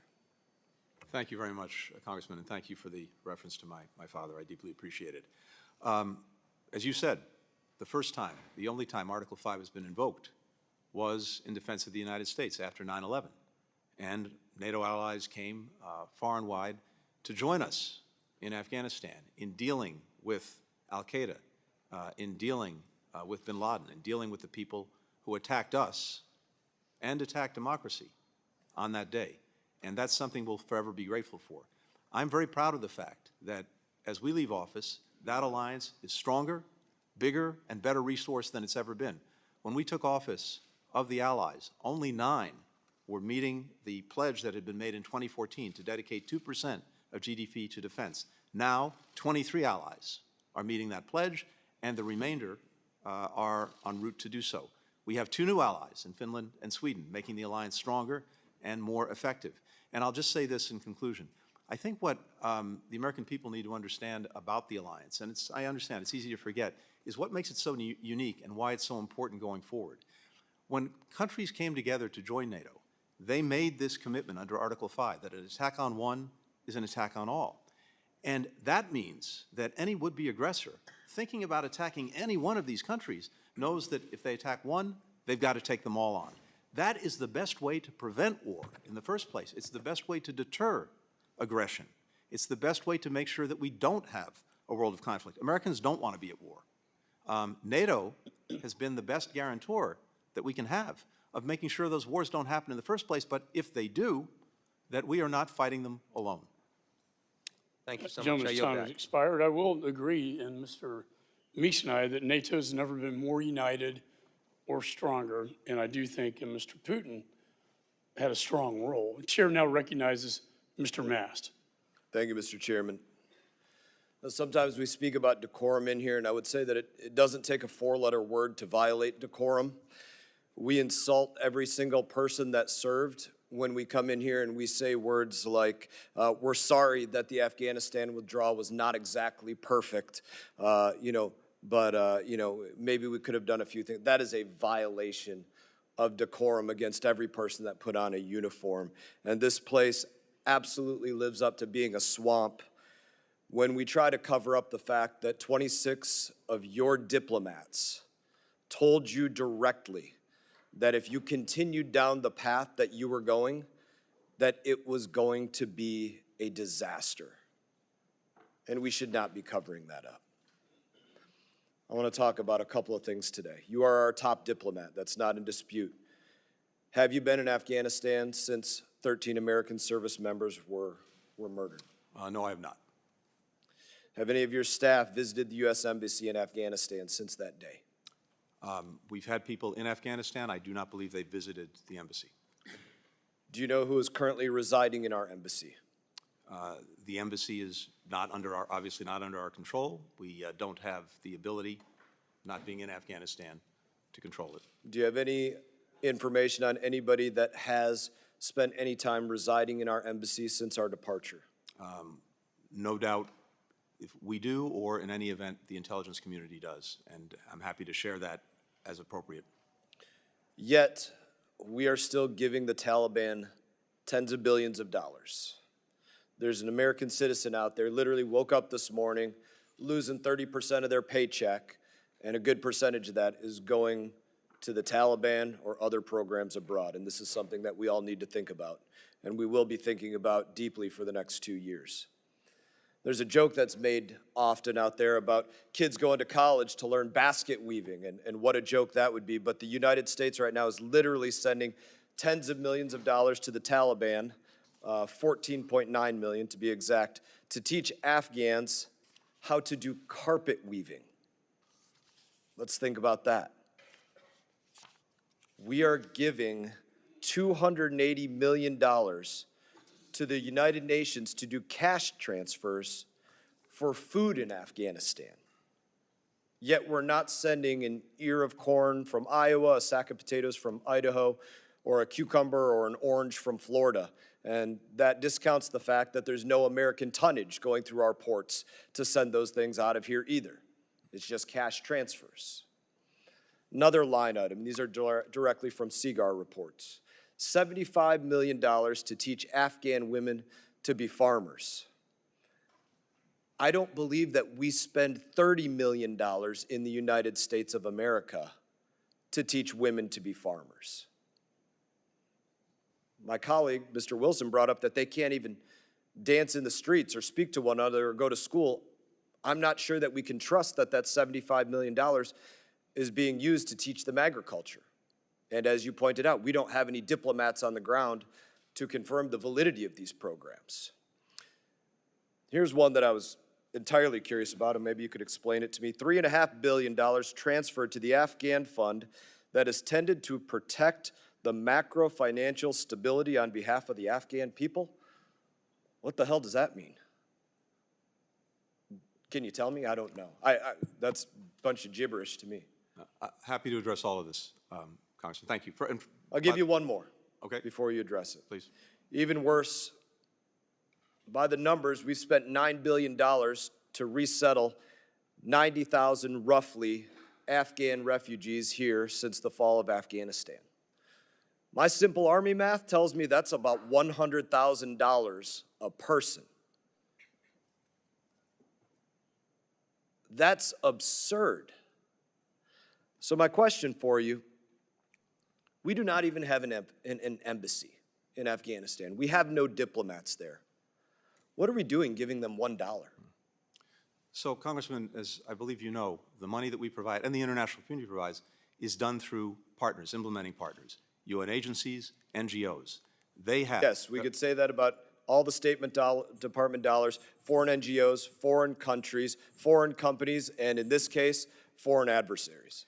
So each of these institutions, as verified by the department, has in place processes to make sure that the money that we provide and others provide is spent appropriately. And the money that has been spent in Afghanistan, and I think internationally it's about $8 billion since the evacuation, has helped avert famine. It's helped prevent the collapse of the health system. It's helped prevent the collapse of the entire economy. It's helped avoid bringing even more disaster Mr. on Secretary, people who are suffering. you know for a fact that people literally, especially outside of this country, they directly lie to us. Your people had to come back and correct, hey, it turns out we were in fact spending $500,000 to expand atheism in Nepal through the third-party implementer of Humanist International. They were lying to us. They didn't show us the exact slideshow that they put together for $500,000 and all this. They lied to us. We have no eyes on the ground, and I would simply close with this. We do not even have an embassy there. We have no business putting $1 into that place. Well, I yield back. And I respectfully disagree. I think that the work that we have done through these partners and many other countries have done has saved many, many lives in an incredibly difficult situation. Gentleman's and time of the has money expired. that has Chair been now provided, recognizes Mr. Castro. Thank you, Chairman. Secretary Blinken, welcome, and thank you for being here today, and thank you so much for your testimony and for your years of service as Secretary of State to our country. And speaking of refugees, before I get to the question, I want to note that my city of San Antonio, my hometown, and the place I represent, is home to a growing and vibrant community of Afghan Americans, many of whom are from the Khost province and fled Afghanistan following the Taliban takeover of the country. I appreciate the work the State Department and other government agencies and nonprofits have done to help them adapt to their new lives in the United States. I wanted to ask you a question about the 2001 AUMF. Secretary Blinken, one of the legacies of the Afghan war is the 2001 authorization for the use of military force, which authorizes military force against al-Qaeda. This law continues to be enforced 23 years after it was first enacted and has been used by this administration for military action across the world. In a sense, the war that began on 9/11 will not end as long as this authority continues to be in use, and our nation remains at war across the world with little transparency for the American people. While much of this is reported to the Congress, too much remains classified and unavailable to the American people. The Obama administration, in which you served, released in its final days a comprehensive legal and policy framework on the use of military force. Will the Biden administration do the same and release a report so the American people know where we are still at war? I appreciate what you're saying and the point that you're making. I can't speak to what we will do in the remaining weeks of this administration on something like that. Do you think that it's a good idea in the same way that the Obama administration? I think we should, in any event, as we've been very open to doing, revisit various authorizations and authorities to make sure that they are right for the moment we're in, not the moment we were in 20 years ago. I want to speak also to a very important issue. It was mentioned that you're headed to the Middle East perhaps right after this committee meeting, and that is the war in Israel and Gaza. And and I think you know, I've said it both publicly and privately, I have great respect, obviously, for our president, for your service, for the work that others like Bill Burns have done in trying to reach a ceasefire agreement. At the same time, this will be one of the defining foreign policy legacies of this time. And I'm profoundly disappointed in how it's been handled. All of us on this dais have supported Iron Dome to protect the Israeli people over the years. We've supported the money in the Memorandum of Understanding that goes for 10 years. We have condemned, in the harshest terms, October 7th. We have sanctioned Hamas and other terrorist groups and warned anybody about associating with them around the world. And at the same time, what we've seen by the Israeli government, led by Benjamin Netanyahu, has been inhumane. In fact, it's amounted to war crimes. When an army targets civilians in refugee camps, in hospitals, in schools, in churches, in religious institutions, and does it repeatedly over and over again, those are war crimes. And the people of Israel, many people in Israel, have said so. Former ministers in the Israeli government have said so. And I wish that this had turned out differently. I wish y'all had been successful in getting the ceasefire. But when you weren't, I wish that we had used more leverage with the far-right Netanyahu government, the same way that Ronald Reagan did years ago. The leverage of withholding offensive weapons to get them to change what they're doing, because what they're doing has been inhumane, and the world has seen it. We live in a different world now. This is no longer the world of the Vietnam War, certainly not World War II, not even the world of the Gulf War in the early 1990s. The world is much more transparent now. All of us are essentially social demographers and documentarians who can record the world around it and then send that out to everybody else around the world. And that's why the world has become more transparent. And people can see the inhumanity on both sides. But again, we have taken action to go after Hamas, to label them as terrorists, to sanction them, to do what we can to stop them. We have not done enough to stop Benjamin Netanyahu and what he's doing to the Palestinians. And my question is whether you believe we should have done anything differently. And I see I'm about to be out of time. I'm happy to take that up. I'm happy to respond if you want to give me more time. But Chairman, can I get a few seconds on a response? Yes. For us, for me, there'll be a lot of time to look back and ask ourselves whether we could and should have done things differently. From day one, we've sought to accomplish several things. One, to make sure to the best of our ability that we helped Israel ensure that October 7th would never happen again. Two, to try to prevent a wider war from taking place that would result in more death, more suffering, and likely prolong the war in Gaza, including a potential war with Lebanon and Hezbollah, with Iran, with Iranian-aligned militia groups, and with others. And we have actually successfully done that. Third, to do our best to make sure that civilians caught in a crossfire of Hamas's initiation, who didn't start this and can do nothing to stop it, are protected. And we've worked every single day to do that.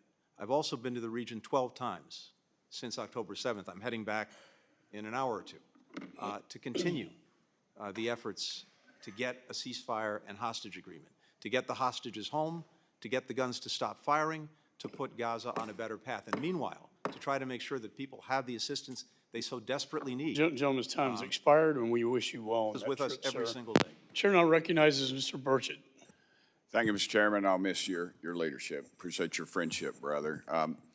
Mr. Secretary, 13 brave Americans lost their lives. One of them, his people live in my area, and I live on the street named after him, Staff Sergeant Ryan Canals. And I remind folks that 13 brave Americans lost their lives, and there's a lot of moms and dads that lost their kids because of this. And the blood is on your all's hands, and that needs to be acknowledged. But Mr. Secretary, in your opening remarks, you stated that al-Qaeda is not regrouped in Afghanistan. A friend of mine who just returned from there wants you to know that al-Qaeda, in fact, has thousands of fighters in Afghanistan and 8 new bases there. One of those bases is in the Panjshir Valley, which is the home to Afghan resistance. In July of 2024, a call was issued to foreign fighters around the world to migrate to Afghanistan and join the ranks of the jihad. This was widely covered by the media, and in fact, there is video evidence of al-Qaeda fighting alongside the Taliban. Knowing all that, is Hamza bin Laden still alive? I couldn't tell you definitively. Well, he was, if people don't know, he's the leader of al-Qaeda, and his father, Osama bin Laden, was killed. Hamza was thought to be dead sometime in 2019, but new reports suggest that he is alive and still in charge of al-Qaeda. What is the relationship between Taliban, al-Qaeda, and ISIS? When it comes to ISIS, which is the group that is of greatest concern in Afghanistan, the relationship between the Taliban and ISIS is deeply adversarial. The Taliban sees ISIS as its #1 enemy, and it has the will, but not necessarily the capacity, to deal effectively with it. Al-Qaeda is a different story. This is obviously a group that the Taliban in the past has collaborated with, given shelter to, and otherwise acquiesced to. Okay, what has the State Department done briefly to unify the Afghan resistance groups who want to drive out the Taliban?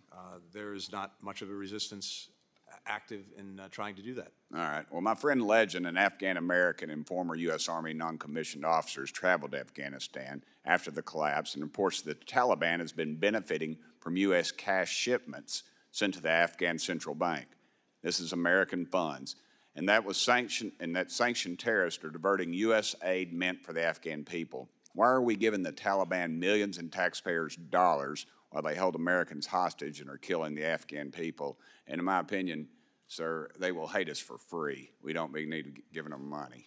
We're not giving the Taliban anything. As I discussed with Congressman Mast, we are providing money, as many other countries are, to UN agencies, NGOs, to help the Afghan people. And these agencies are funding the Taliban. Reports are saying between, reports are saying between 40 and 80 million U.S. tax dollars are given to the Taliban every dadgum week. I mean, is that acceptable? According to the report that I read and that the Congressman referred to, the CIGAR's report, of the approximately $8 billion that the international community, including the United States, has dedicated to Afghanistan, about $10 million of that is 0.1%, has no doubt gotten to the Taliban in terms of I don't care if it's a dadgum utilities. penny. I don't care if it's a penny. I mean, for you to sit up here and admit that our enemies, I mean, these people swear to hate Christians and Jews, and that takes care of about everybody in this dadgum room.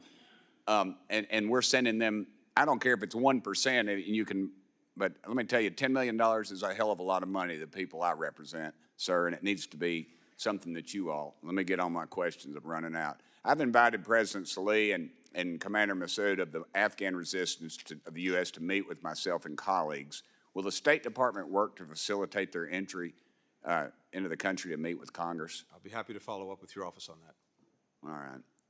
Just for the record, this State Department has funded our enemies, and they've turned a blind eye to our open southern border. U.S. Border Patrol has caught known terrorists sneaking into our country, likely using our tax dollars to do so, and this disastrous withdrawal from Afghanistan was not a solution. It was the beginning of a much bigger problem waiting to happen. Let me ask you one more question. The committee asked, Mr. Secretary, according to Ambassador Kazalad, I'm not sure how you say that, do you believe the Taliban violated the Doha agreement, and you purportedly advised President Biden during the interagency review to endorse the agreement conditions and not withdraw until the Taliban complied? The Taliban was in violation of the Doha agreement in a number of ways. It was in violation when the previous administration drew down forces repeatedly. It was in violation during the time that we were in office before the evacuation. But why did you advise conditionally? When it comes to the agreement, what we tried to do was to get them to abide by the conditions, notably to engage in a negotiation with the Afghan government to produce a new government that would bring everyone together. They didn't do that. But because we had the deadline, and because we had the prospect of the Taliban resuming attacks on U.S. forces, which would have required us to put tens of thousands of Americans back into Afghanistan, we followed through with pulling them out. Thank you. Mr. Chairman, it's clear to me that this group is clearly out of their league, and the new administration couldn't get here fast enough. Thank you, Mr. Chairman. Gentleman yields. Chair recognizes Ms. Titus. Thank you, Mr. Chairman. Thank you, Mr. Secretary. Just bring things back a little bit to the realm of reality. Throughout this do-nothing Congress, which has been led by the Republicans, we've seen time and time again the majority's lack of interest in actually solving problems. On this committee, the Republicans have blown a lot of smoke about the process. They've tried to hold you in contempt, and they've ignored our kind of foreign policy making responsibilities by just not paying any attention to Democratic backsliding in Georgia, what's just happened with the toppling of Assad in Syria, just to do nothing but yammer about who's qualified and who's not to make these kind of decisions. You know, Democrats, on the other hand, have been focused on real solutions. We took the after action report and introduced legislation codifying some of these recommendations in an effort to support the State Department's crisis response, to protect our Afghan allies, which they claim they want to do, and to position our national security apparatus to address the landscape of this kind of new Afghanistan situation. Many of those proposals, in fact, made it into the NDAA that just came out over the weekend. I was glad to see some of those proposals in the State Department's appropriation or authorization, and one of those that I was especially pleased with was my CARE Authorization Act. This would codify the coordinator for Afghan relocation efforts at the State Department for the next 3 years. I wonder, Mr. Secretary, if you could talk about the importance of the CARE program, this measure to codify it, and how it can impact the work that you're doing in the new landscape. Well, thank you very much, and I deeply appreciate the support that you've shown and other members have shown for these efforts.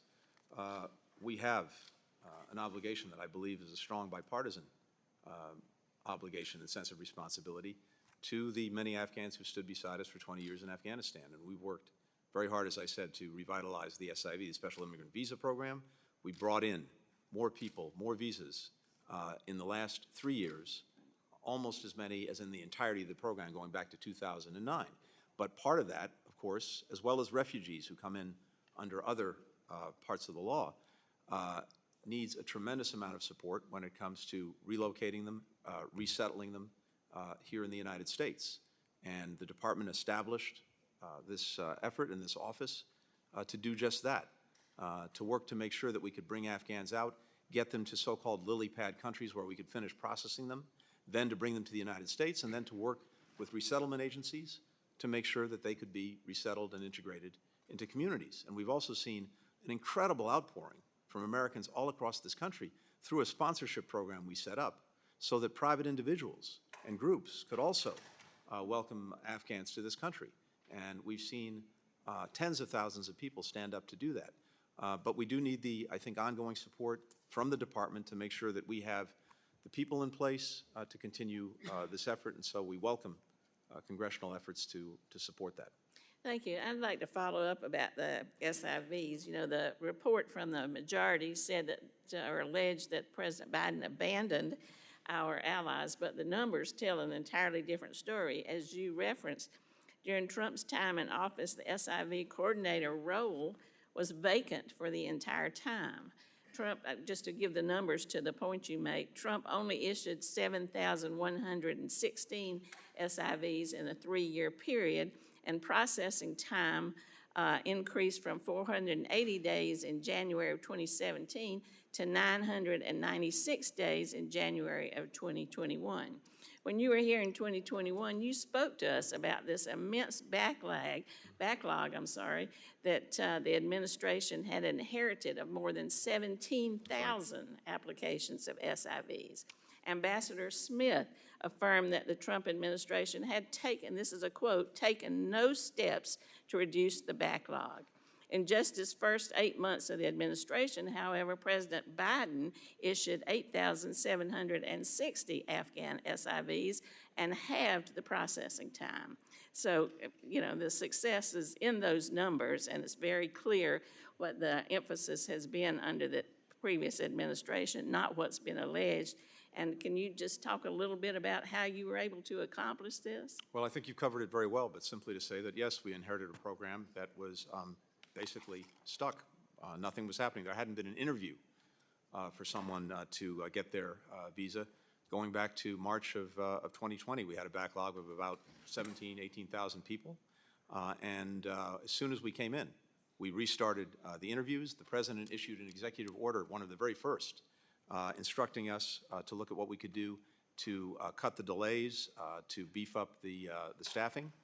We cut the time in half for processing SIVs. I quintupled the resources at the State Department, going to look at the applications so that we could get people through the system. And as a result, I won't repeat the numbers that you cited. We rebooted a program that had been moribund, and we brought many Afghans here. But that didn't stop after the evacuation. And as I noted, since then, almost 70,000 Afghan SIVs, and that was as many in 3 years With as all the due the respect, entirety of Secretary, the the program. gentleman's very time much, has and thank you expired. for Chair doing that. recognizes Mr. Baird. Thank you, Mr. Chairman. And I'd like to start my comments. I appreciate you being here, Mr. Secretary, but I want to express my appreciation to the Gold Star families that are here today. And I also want to express my sorrow for your loss. And one of those was Corporal Humberto Sanchez from my area, Logansport, Indiana. So I just want to make that on the record because of their sacrifice. But, Mr. Secretary, I have questions about whether or not you've expressed opposition to the unconditional withdrawal to the President or Mr. Sullivan or to NATO, because on April 21st, you made a visit to Brussels to talk with NATO, and after your visit, you made an unannounced visit to Afghanistan on April 15th, 2021. Could you give us some idea what the purpose of that visit? And then what information did you bring back and share with the President from this unannounced visit? Thank you.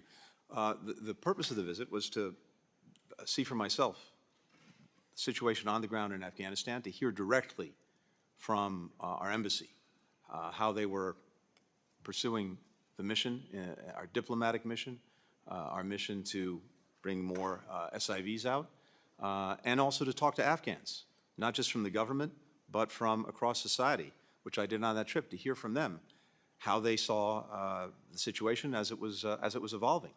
And that was a very informative trip, as were my many discussions at NATO with our allies and partners throughout that period.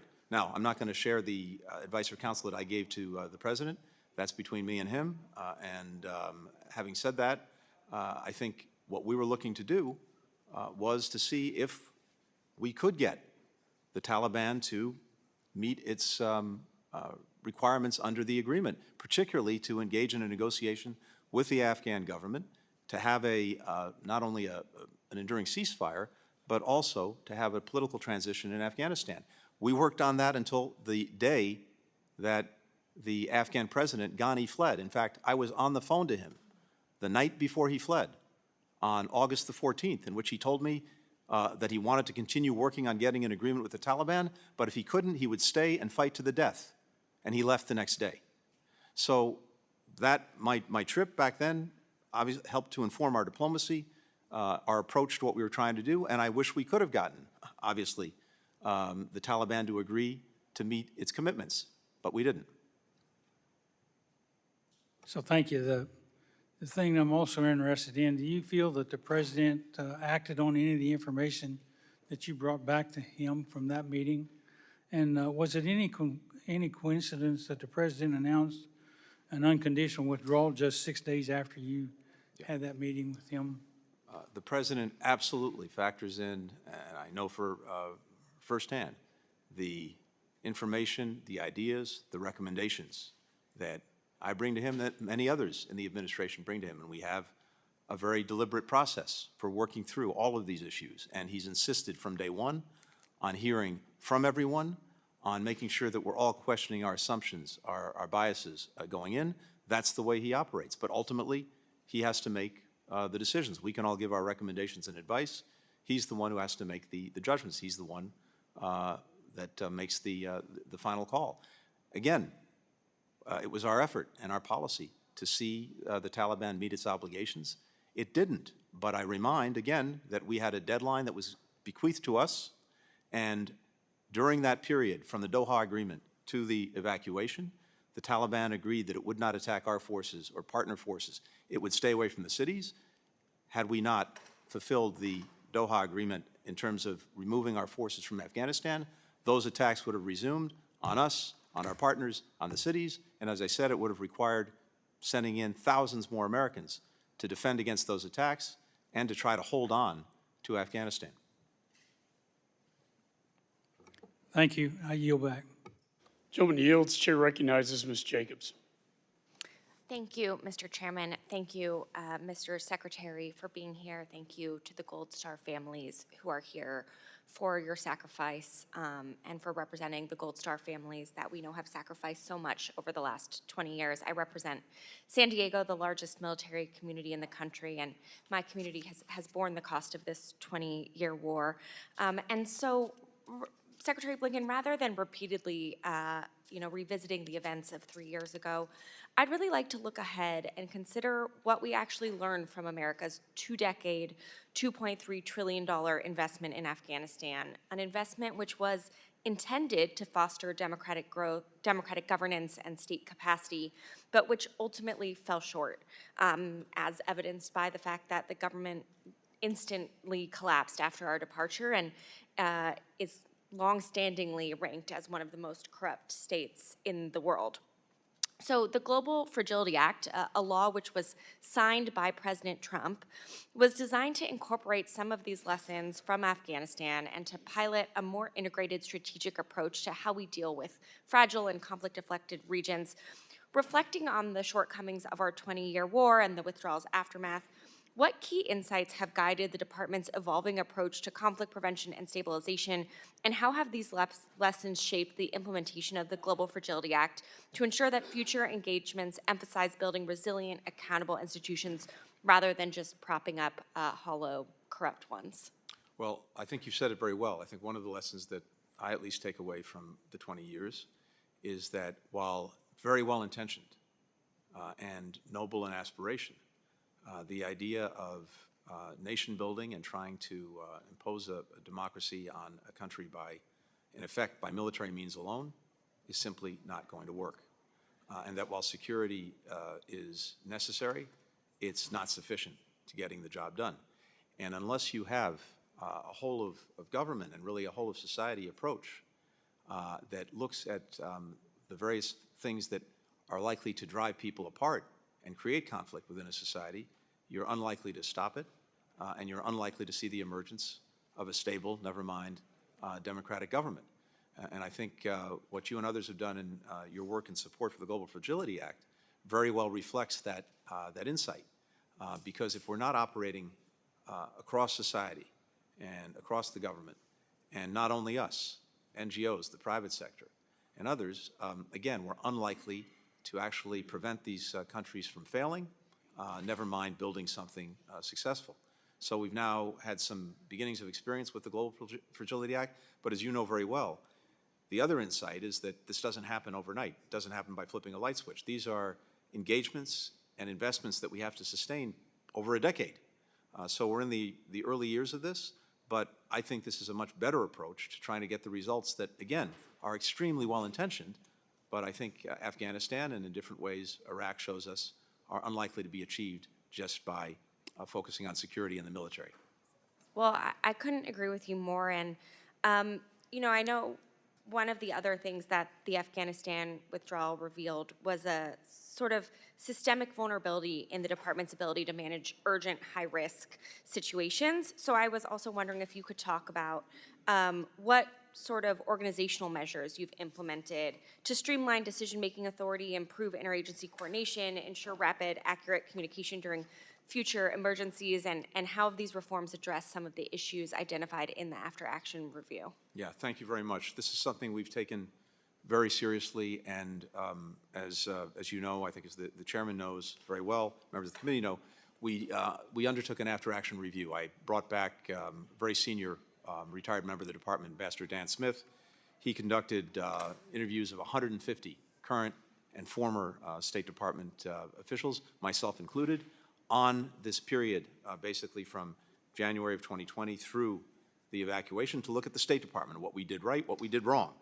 And as I mentioned earlier, a number of important recommendations came out of that to strengthen us going forward. We had 34 recommendations in 11 categories. We've taken 40 actions since then. And just very quickly, one was the need to strengthen our overall crisis preparedness and our response capabilities. We didn't have before this a common operating picture of what was going on in a given emergency situation. We stood up something called the Orion platform. We bring together everything in one place: the cable traffic, news sources, intelligence, risk indicators, accountability for our engagement with U.S. citizens, all in one place. Before, we had a dispersed staff. We didn't have the proper capacity to surge our people during a crisis. We opened a new modernized operations center with that capacity, with the flexible spaces to have task forces develop overnight. We had before no comprehensive system for tracking or deconflicting the status of American citizens who were caught in the middle of a conflict. So we stood up a streamlined and cloud-based system to track, to communicate with American citizens in real time to avoid duplication, overlap. There are a number of things. I'd really commend to you. General's time has expired. Chair now recognizes Mr. Barr. Thank you, Mr. Chairman. Thank you for your service as chairman of this committee, and thanks for the great job you've done for us as chairman. Secretary Blinken, thank you for your service. In this, your last appearance before this committee as Secretary of State, I do want to ask you some tough questions, though, about what I see as not only a chaotic retreat from Afghanistan, but probably the biggest foreign policy blunder of the administration over the last 4 years, but I would argue maybe even the last generation. The failure was not the 20-year fight against terrorism in Afghanistan. That was not the failure. In fact, that was a success, where the brave men and women of this country who wear our uniform kept the homeland safe because they took the fight to the terrorists. And in fact, we eliminated terrorists like Osama bin Laden because of their valor and their bravery. That was not the failure. The failure that dishonored their 20-year service was the chaotic and disastrous retreat. And so from your opening statement, you said it's important to put it in context, the events of August of 2021. Important, I agree. So let's talk about the Doha Agreement, Mr. Secretary. According to Ambassador Khalilzad, you believed the Taliban violated the Doha Agreement, and you purportedly advised President Biden during the interagency review to enforce the agreement's conditions that Secretary Pompeo, your predecessor, and Secretary Trump had entered into, and not withdraw until the Taliban complied. Why did you advise on this conditionality? To be very clear, and again, I'm not going to get into my advice to the President. I can tell you what our policy was. The policy was to seek compliance with the agreement and to get the Taliban to live up to what it had promised to do. Right, and I'm going to reclaim my time. Yes, I agree with that. But the Taliban failed to live up to the agreement. The Taliban failed to engage in intra-Afghan negotiations, correct? That is correct. The Taliban was inflicting violence on Afghan forces, correct? That's correct. And the Taliban conducted indirect fire attacks against American forces. Is that correct? Prior to the evacuation, that may have been incidental, but everything else you said is certainly correct. Well, I don't think President Biden listened to you, and I don't think he was implementing the Doha Agreement. It was not that he was bound by the Doha Agreement. He disregarded the Doha Agreement, and he said, we're going to retreat regardless of the Doha Agreement, and that's what happened here. Let me talk about NATO because— Again, just to be clear, the Doha Agreement said we would be out by May 31st, 2021. Yes, that's what we based on inherited. conditions, Mr. Secretary, and you know that. In fact, you acknowledged that the Taliban was failing to live up to the conditions, and so Doha did not bind your administration to retreat the way you did. Certainly not the way you did. Certainly not the way you did. Now, Mr. Secretary, I want to talk about NATO because You all talk about and tout this great strengthened NATO alliance. I was just in Europe in October. I agree NATO's strong, but it's not because of your retreat from Afghanistan. It's because of Vladimir Putin invading Ukraine that required NATO to get stronger, despite the invitation to aggression that the retreat from Afghanistan gave to Putin. Let me ask you about NATO and how NATO felt about the policy of this administration back in 2021. According to the State Department documents that we subpoenaed, our NATO allies wanted the Biden-Harris administration to enforce the conditions of the Doha Agreement. You met with former NATO Secretary General Stoltenberg in March of 2021 at the NATO ministerial meeting, correct? That's correct. Yes, and according to State Department documents, Mr. Stoltenberg opposed an unconditional withdrawal, and you in response stated, quote, "I share your view that it would be preferable to reach a political settlement before foreign troops depart." We've also learned that you were jolted by how strongly NATO officials argued against a complete withdrawal. Did you share NATO's concerns with the White House? I shared everything I heard from NATO allies and partners, with the White House, with my colleagues, with the president. That's my job. General Miller testified that NATO leaders were, quote, unhappy, unquote, with the president's unconditional withdrawal, and they, quote, voiced that unhappiness in different publications.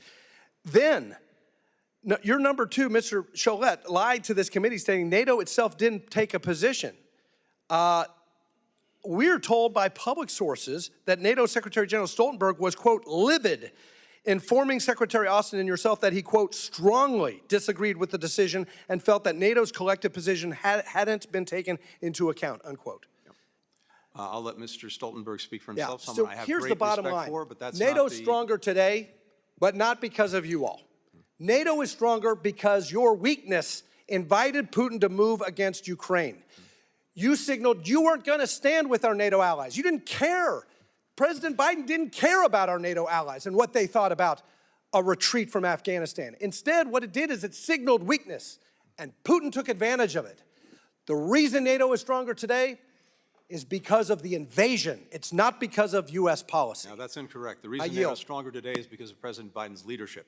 This alliance is bigger, it's better resourced, it's got more members because of his leadership. And if you ask any NATO ally, that's exactly Gentleman's what time they'll has tell you. expired.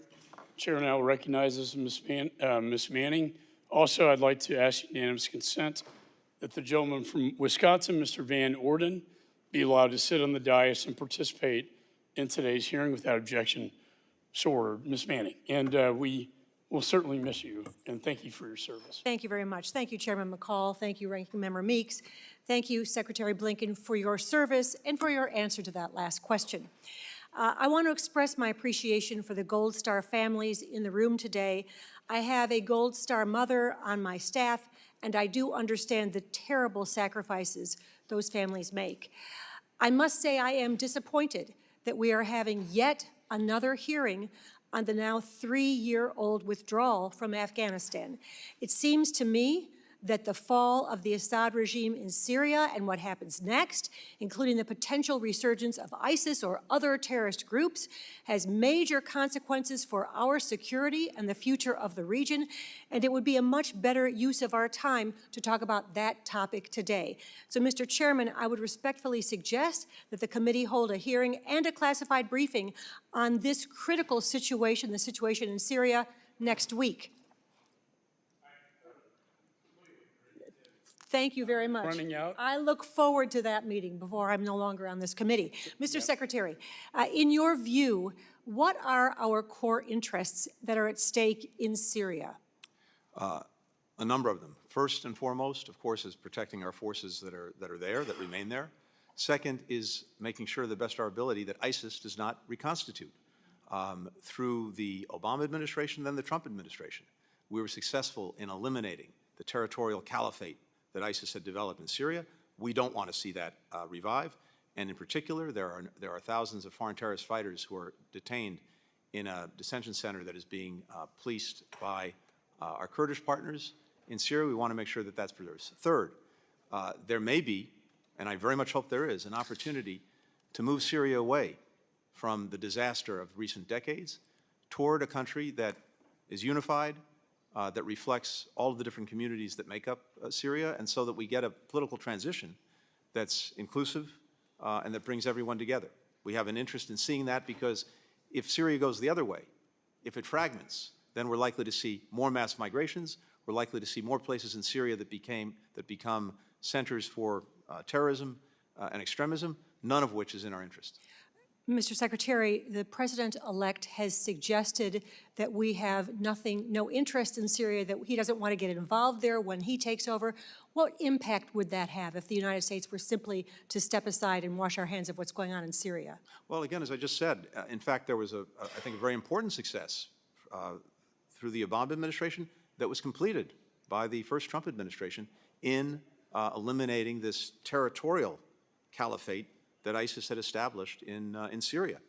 That was a job very well done over 2 administrations, and I believe that the incoming administration will have an interest in preserving the gains that it helped achieve. To what do you attribute the resurgence of the rebels in Syria and the fall of the Assad regime? I think what we're seeing is a result of a number of factors, but first, all of the outside patrons of the regime, Hezbollah, Iran, Russia, were at the very least distracted and in some cases on the ropes because of problems of their own making and problems that we helped exacerbate for them. Second, Assad's utter refusal to engage in any kind of political process to try to bring the country together, despite everything he'd inflicted on the country, I think that sowed the seeds of his downfall. I do want to address one thing that we're seeing happen in Afghanistan. And since the fall of Kabul in 2021, we've witnessed the tragic consequences of the takeover of the Taliban, particularly on the Afghan women and girls. Women who had high-ranking positions, who had good productive jobs, are no longer able to work. Girls who were attending school are no longer able to attend school. When I read the Trump-Doha agreement, I was shocked by how few conditions there were in there for the Taliban. There were no protections requested for Afghan women and girls.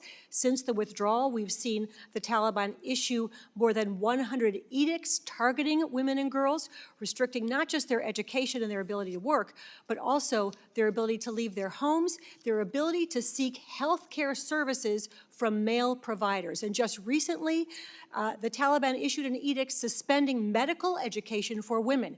We know what this means. Afghan women will eventually be unable to get medical care that they need. This will be a disaster not just for the women of Afghanistan, but for the country. What steps have you taken to push back on those edicts and help the vulnerable Afghan women and girls? These edicts are abhorrent, and they would take Afghanistan back to the dark ages.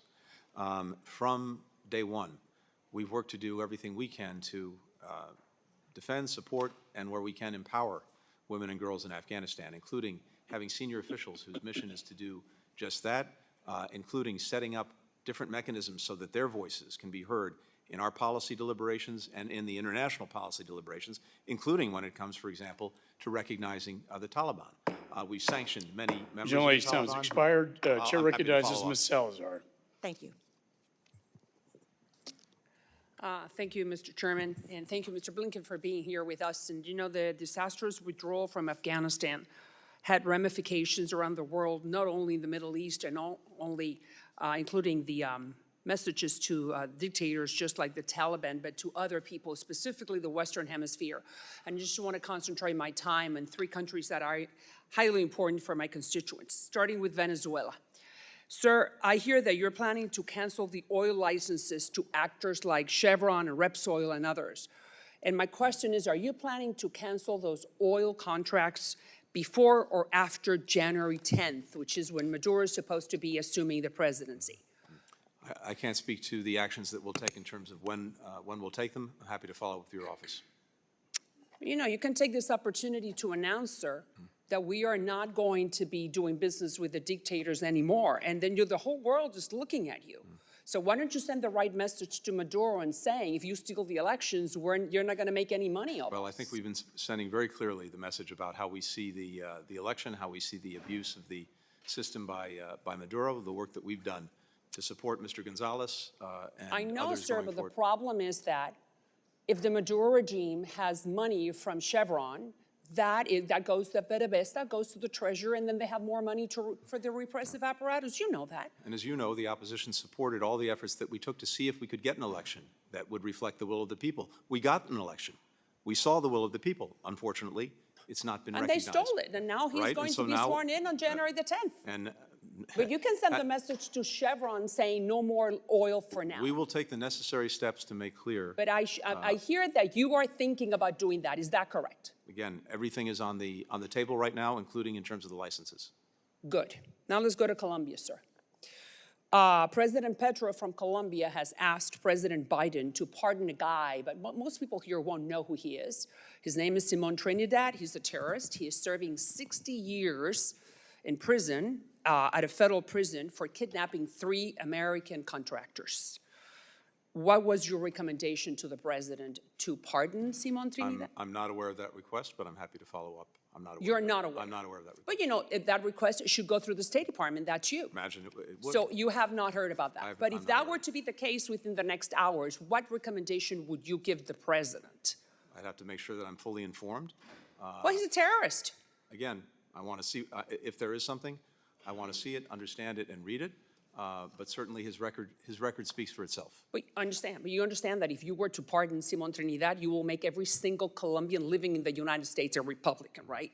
And we don't want to do that. I mean, we're happy about that, but that's not the honorable thing to do. So make sure that President Biden doesn't make a mistake. Just it's humble opinion. Let's go to Cuba. Is Cuba under review to be removed from the list of countries sponsors of terrorism? Is it under review, sir?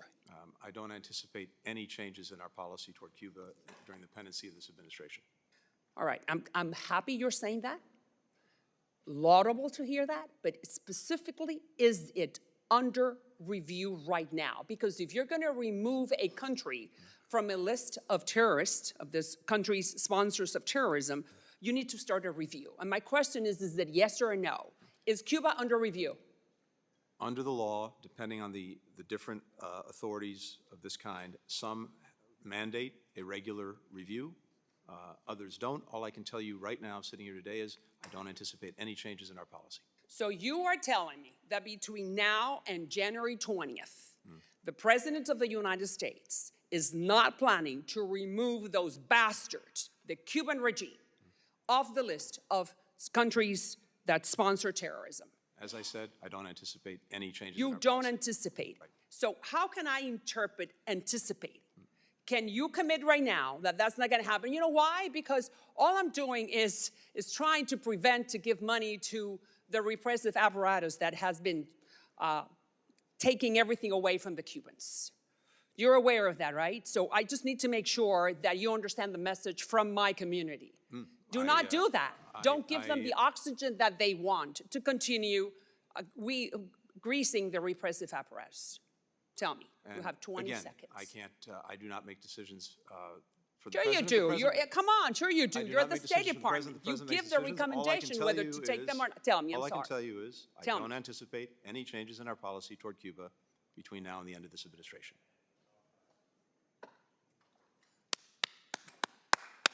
Thank you. I'm going to take your word as your bond. Let's keep it that way. I appreciate it, sir. Thank you. Thank you very much, Mr. Chairman. Secretary Blinken, I'd like to focus my questions on a topic of great importance to my home state of Arizona, the U.S.-Mexico relationship. I believe we're at a make-or-break moment for the region. Our two countries face significant shared challenges, and there remains a lot of work to do to address migration, securing our borders against illicit drugs trafficked north and arms trafficked south, and to fight pervasive organized crime. But the U.S.-Mexico relationship is more than just migration and security. Our economies are fundamentally intertwined. Mexico recently surpassed China to become U.S. largest trading partner, supporting hundreds of thousands of jobs in my home state of Arizona. And I am particularly excited about the vast economic potential of nearshoring, moving supply chains closer to the United States market as hundreds of businesses, including semiconductor supply chain enterprises critical to our national security, move from Asia back to America or to North America or even Latin America. Meanwhile, the upcoming World Cup gives us an opportunity to forge a durable security relationship to address international threats. There's a choice in front of us now. Do we choose to forge a strategic path forward together, rooted in mutual respect and cooperation, or do we each go it alone? The Mexican government recently passed a series of sweeping constitutional reforms that will harm the U.S.-Mexico relationship, overhauling its independent judiciary, eliminating independent regulatory agencies, and closing access to its energy markets. These changes could undermine Mexico's obligation under the USMCA, and I've heard from business leaders in Arizona and around the country who are anxious that these reforms will hurt investor confidence and their ability to do business in Mexico. Secretary Blinken, how do you see these constitutional changes impacting our economic relationship with Mexico? Well, first, you're exactly right about the importance of that economic relationship. It's vital to this country, it's vital to Mexico, and our citizens benefit from it every single day. Second, the Mexicans, of course, have the sovereign right to make their own laws, amend their own constitution. That's not for us to say. As their friend and partner, and as countries that are bound together by the USMCA, though we do have opinions on some of the steps that they're taking, and we have raised concerns about certain aspects of the constitutional reform, the judicial reform in particular, and we've shared those very clearly and very directly with the Mexican government, both with former President López Obrador and with President Sheinbaum. But the Mexicans will make their own decisions about this. But the concerns that we've underscored are exactly what you just cited, which is what effect does this actually have on private sector and investment that's so critical to actually meeting the full potential of this relationship, including things like nearshoring, including having a supply chain where Mexico and the United States are joined on the most critical things necessary to our economies and even to our security. And I want to commend Ambassador Ken Salazar for speaking with such clarity on this most important issue. There were a recent discussion about sweeping 25% tariffs on all imports from Mexico and Canada by the President-elect. Secretary Blinken, in your opinion, how would these proposed tariffs impact U.S. and diplomatic interests in Mexico? Look, I don't want to speculate on what the incoming administration will do or not do. That's really not my place. I think what I can say is just to underscore what you said a few minutes ago, which is this economic partnership is so vital, and we want to maximize it, not minimize it. Mexico's now the U.S., it's our top trade partner for goods. We've got $800 billion traded in the last year we have accounting for, 2023. That's more than $1 million every single minute of every single day. So I think we just want to make sure, whatever we do and whatever the incoming administration does, how do we strengthen that? How do we build on that? Because it's good for both of our countries. I mentioned the upcoming World Cup as a unique opportunity, North American World Cup, for U.S., Mexico, Canada to work together to build obviously an incredibly important security partnership to make sure the World Cup is as safe as possible, but then make that a durable security partnership and relationship. How should the United States government work with the Sheinbaum administration on a security partnership to counter the drug cartel's violent crime? Well, we've been working incredibly closely together over the last almost 4 years now on exactly that, and I think that work's continuing with the new Sheinbaum administration. You saw one of the results just the other day. The Mexicans seized, with our help, 20 million fentanyl pills. Each one could have killed an American citizen. They've seized more fentanyl at the border over the last 2 years than in the previous 5 combined. Gentleman's time has expired. Chair recognizes Ms. Kim. The work that we're doing together. Thank you. Thank you, Secretary. Good luck. Thank you, Chairman McCall and Ranking Member, for holding today's hearing. The American people and the families of our 13 fallen service members and the Afghan allies are demanding answers. Secretary Blinken, your appearance before our committee today is long overdue as we seek to understand the role that you played in the Biden-Harris administration's failed and disastrous Afghanistan withdrawal in August 2021. And in your previous conversation with my colleagues before me, you claimed that you have done everything you can to support Afghan women and girls, yet you excluded them and Afghan civil society from Taliban talks with the UN in Doha. So Why do you continue to deprioritize Afghan women and girls? Sorry. Just the contrary. We've done everything we can to integrate them, their voices, their views, into everything we do, including any engagements that we've had with the Taliban, including in the engagements that we have with partners around the world, particularly when it comes to decisions being made about recognizing or otherwise engaging with the Taliban. So it's exactly the opposite. We've made every effort to engage women and girls. We're continuing to hear from those families, and also this committee has heard gravely concerning stories of what it was like trying to get through HKIA as an evacuee. Your own personnel testified that there was little to no guidance from you on who qualified to be evacuated from Afghanistan. So based on documents we received and witnesses we interviewed, at no point did you identify who the U.S. would be responsible for getting out during the non-combat evacuation operations. So did you ever determine which populations were eligible to be evacuated? Yes, absolutely, and that was very clear. There were Who are they then? very discrete populations: American citizens, legal permanent residents, and Afghan allies and partners, particularly those who had stood with us. How did your department determine which populations were eligible for evacuation? Who was responsible for making those decisions? These are determinations that are made by the administration, by the State Department, and when it comes to Afghans at risk, there were many Afghans at risk that we were seeking to get out. And because this was such a dynamic situation with conditions changing by the hour, at different moments during the evacuation, we had greater access to certain parts of that population than others. So we focused Secretary, where we could. what documents did those evacuees have to provide to prove their eligibility? Are you aware of a hall pass that your department provided instead of legal identification documentation? We sought to do everything possible to get them the documents or identification that they needed in order, as necessary, to get through the Taliban, which had control of the area around the airport, and of course, documentation is necessary for our own people. That hall pass that we're talking about were reprinted in droves. That was then sold to people outside of HKIA. So did you direct them to replace legal identification documents with a forgeable Word document? No, we provided, as best we could, legal and enforceable documents. Because apparently they were shared. I have not seen that, but I'm happy to look at whatever information you have about that. Okay. You know, during the evacuation, over 80 Afghans who risked their lives to work with the United States government contacted my office for assistance. So when you include their families, that's more than 526 Afghans who claim they faced a direct or personalized threat. But despite the referral to SIV program, my office is only aware of only like 80 applicants who are able to complete the requirements and file.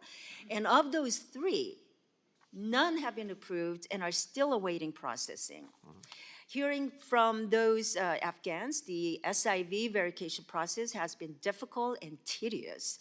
And according to your deputy, one of the biggest obstacles to the verification process came from SIV applicants who have been employed by the DoD contractors, and that was well documented. Yet, you did not ask the DoD for support until the end of July 2021. So why'd you wait until just weeks before the Afghanistan withdrawal to fix that obvious issue? No. These were long-standing issues and problems with the SIV program going back many years, and as I said earlier, we inherited a program that was totally moribund. There hadn't been a single interview for an SIV going back to March of 2020 when we came to office. We immediately reinstituted the interviews. I immediately surged resources to go through the SIV applications. We cut the time in half to process the applications. We went from issuing 100 visas a week on SIVs to 1,000 a week. All of that happened in the space of just 5 or 6 months because of our dedication to the program. But we inherited a program not only moribund, but that had 14 different steps required by Congress to make sure that the SIV was issued in the appropriate way. And of course, security, usually important. We want to make sure that we're not bringing threats into the country. That's important. Being able to document effectively, yes, that they had been working with us. And the challenge, as you rightly point out, was that because it was with DoD, it was contractors, many of whom were out of business. I agree this is a very important issue that we'd like to follow up with you, Mr. Secretary. Chair recognizes Ms. Madeline Dean. Thank you, Mr. Chairman. And Mr. Chairman, I want to echo the words of many others on both sides of the aisle.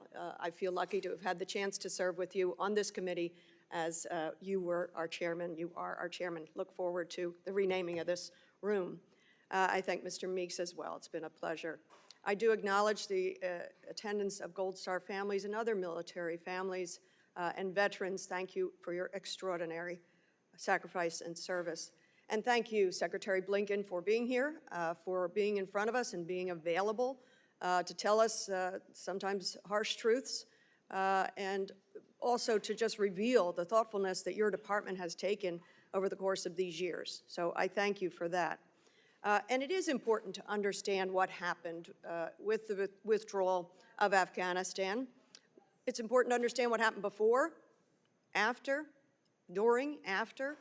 And my only problem with this report and this set of hearings and the set of questions that you are facing is that sadly this became a partisan investigation and never should have. This committee sadly came up with a report digging into evidence that would only focus on the Biden administration, a 20-year war, a withdrawal set in place by the previous administration.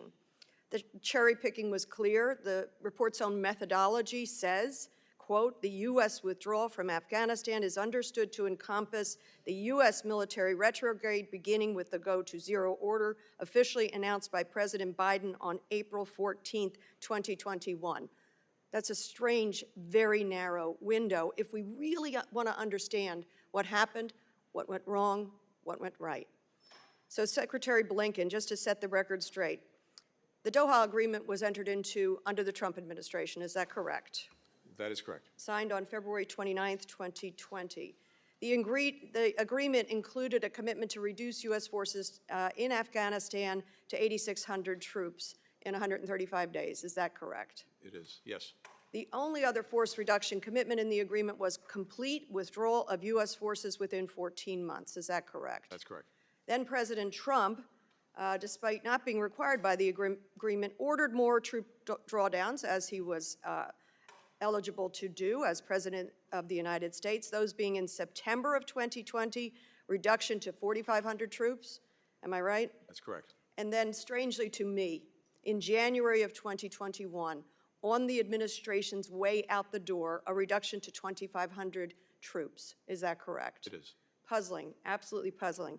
So those were all actions taken before Mr. Biden was even sworn into office, January of 21. What effect did the significant reductions have on the administration and on the withdrawal? Well, I think the combination of the release of 5,000 Taliban prisoners under the agreement and the reduction in U.S. forces to 2,500 put the Taliban in the strongest position it had been in since 9/11, and the United States in arguably the weakest position we've been in because we had the fewest number of forces on the ground than we'd had since 2001. What a terrible, deadly combination of factors. And also, again, so much good was able to be done under those horrifying circumstances, but nothing can take away the tragedy of Abbey Gate. I'd like to move, just as Ms. Manning did, to other issues of the day, very critical issues of the day. Ukraine. I have always believed that the United States must do everything in our power to be sure that Ukraine has everything it needs to win. What is going on in these last few weeks of the administration, lifting of any more restrictions, imposing any more sanctions on Russia or Russian banks, what is the administration able to do? We're determined in the time that we have left to make sure that, to the best of our ability, Ukraine has everything it needs to be as successful as possible and continue to push back on the Russian aggression, to make sure that it has what it needs if it chooses, by necessity, to fight through 2025, or if there's to be a negotiation, that it can negotiate from a position of strength. And so that means making sure that it has the weapons, the munitions, et cetera, that it has the resources, the money, and also that it has mobilized forces to deal with the aggression. I appreciate all that. My time is limited. Israel, Gaza, where are we on a ceasefire? It has been 431 days since the horrific Hamas attack, 431 days, hostages still held. Where are we? When will we get them home? We want to get them home now. Yes. As we speak, there are intense efforts underway to see if we can reach, finally, a hostage ceasefire deal. Again, it's ongoing. That's as much as I can say right now. And I hope that humanitarian aid is Yes. flowing more fully. I appreciate your letter. Please see our letter to you. Yes. Again, thank you for your service, and I yield back. Thank you. No, he yields back. Chair recognizes Mr. Davidson. Thank you, Chairman. Mr. Secretary, I want to review a couple dates. First, on February 29, 2020, the Trump administration signed the Doha agreement with the Taliban. The agreement promised a conditions-based incremental withdrawal, and the Trump administration delayed that withdrawal precisely because those conditions were not being met. On April 11th, 2021, the go-to-zero presence in Afghanistan was given by the Biden administration, and that was given freely by the administration, despite not being in compliance with the Doha agreement. Your own Deputy Assistant Secretary Mark Evans testified before this committee that the decision to go to zero was not contingent upon the Doha agreement. Secretary, one of the dates I really want to focus on is July 8th, 2024. That's the date that the total withdrawal was finalized by the administration, and the date certain. It's shifted from a conditions-based to a date certain. Is that correct? The date certain was there, I believe, starting in April, when the president said we would follow through on the withdrawal that the previous administration had agreed to, except it was extended from May 31st to September. So it was always going to be date certain, not conditions-based. Well, that was what the So Doha that's what agreement. look, that's what you said. So when you made that decision, did the State Department block American citizens from departing from the airfield in Mazar-e-Sharif, Afghanistan? Absolutely not. They didn't? blocked Who American did citizens. then? Who blocked them? I'm not aware of blocking any U.S. citizens. On the contrary, we were doing You everything know possible they were to get blocked. You citizens out. know they were blocked. I'd be happy to look at any information you have on that. I'm not aware of any American citizens who were blocked. And in fact, we were doing everything possible. And by the way, I want to thank you and thank every member who's been involved in this and the work that they did to get Mr. Americans Secretary, your State Department blocked American citizens and Afghan allies from leaving there. I personally worked with your State Department during those days. I have the emails, I have the photographs of American blue passport holding American citizens who were on the airfield awaiting departure that got clearance for safe third countries to depart to, and the order came down from the United States government. Was it the State Department? I'm not aware of any such orders. I'm happy to follow up and look at that. I'm certainly not aware of it. We were doing everything possible. Last to year, get Colonel Americans out. Francis Hong, my classmate, testified before this committee that due to the fiasco in Kabul, many Americans and allies were forced to conduct a dangerous 400-mile journey to Mazar-e-Sharif Air Base, where they were delayed for weeks. Colonel Hong testified, quote, that we spent 3 weeks hiding these nearly 400 people from the Taliban, keeping them alive and fed using funds from American donors. All this while the State Department delayed and frankly blocked American citizens from leaving. Secretary Blinken, I have communications, as I said, that show this happened. And you're saying that didn't happen? Why would we block Americans from That's the leaving problem I Afghanistan? have. I had Why? it at the We time. would- Why? Possible to get And them out, here's but the I'm thing, happy- Mr. happy to look at Secretary. the information. As I was working with your State Department while you were Secretary of State and relaying this information, someone said to me, which tail number? Which tail number? You mean there's more than one plane you guys are blocking? Are you freaking kidding me? And then your State Department wanted to deny it, and here today you won't even acknowledge the truth of that. It's disgusting. To try to blame this on Donald Trump when we all know there is no way that anyone forced you guys to do the dumbest thing possible. You don't have to have worn our nation's uniform like I and other people did to know that first you get the civilians out, then the military, not the other way around. This has to be one of the dumbest, most poorly executed paths to depart any country possible. My only hope is that in the 11 embassy evacuations that have happened on your watch, an unprecedented number, you've somehow gotten better at it. It's appalling to see you sit here and say, oh, I express sympathy, and yet have never acknowledged the failures or own the consequences of it. In fact, to this date, the only person that's been fired was a lieutenant colonel in the Marine Corps who spoke out. None of you have been held accountable. None of you even expressed shame or embarrassment. Have you learned anything? Have you learned anything from this?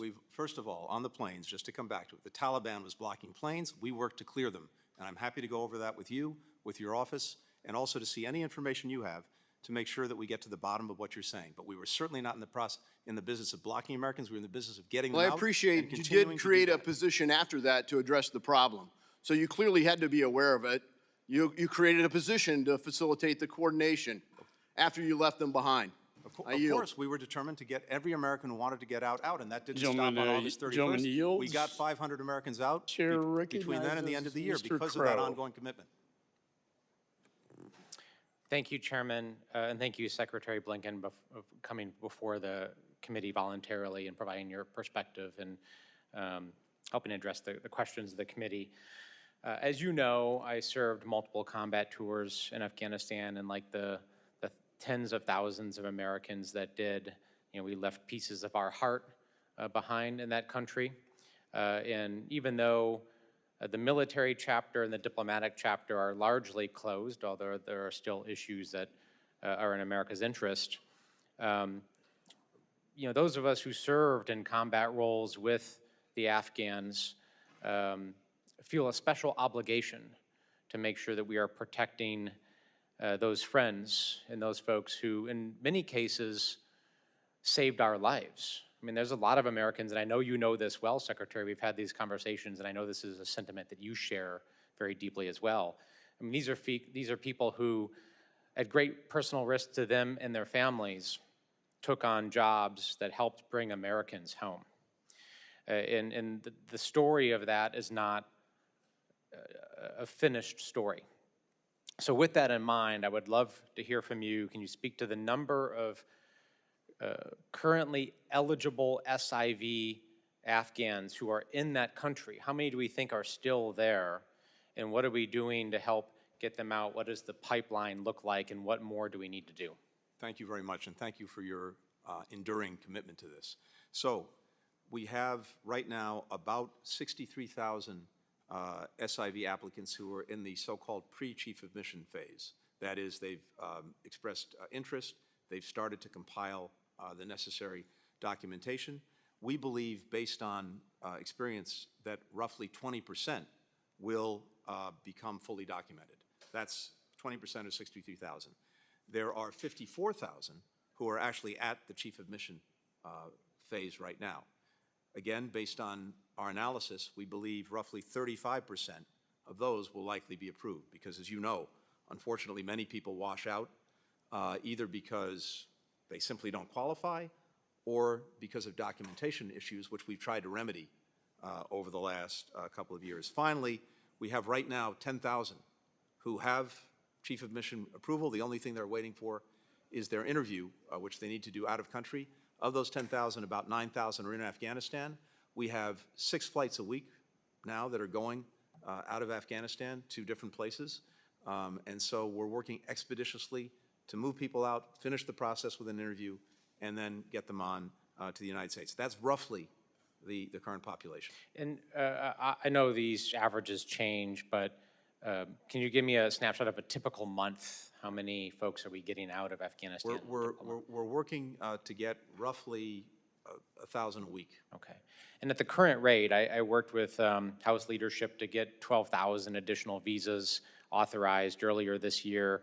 At the current burn rate, when do we run out of authorization? And I obviously will make a pitch to my colleagues here to join our effort to push for 20,000 additional visas in the next appropriation, which we're advocating. We need that. We will run out of our of the allotment we have. That's the basis for our support for getting another 20,000. When do you think we're going to run out? Let me come back to you with the exact time based on our most recent analysis. Okay. The last piece is the State Department did a pretty extensive and thorough after-action review. There was a classified version of that, a public version of that. I've spent a lot of time reviewing both documents, and as a result of that, I have introduced legislation, the Crisis Act, to help codify some of the changes.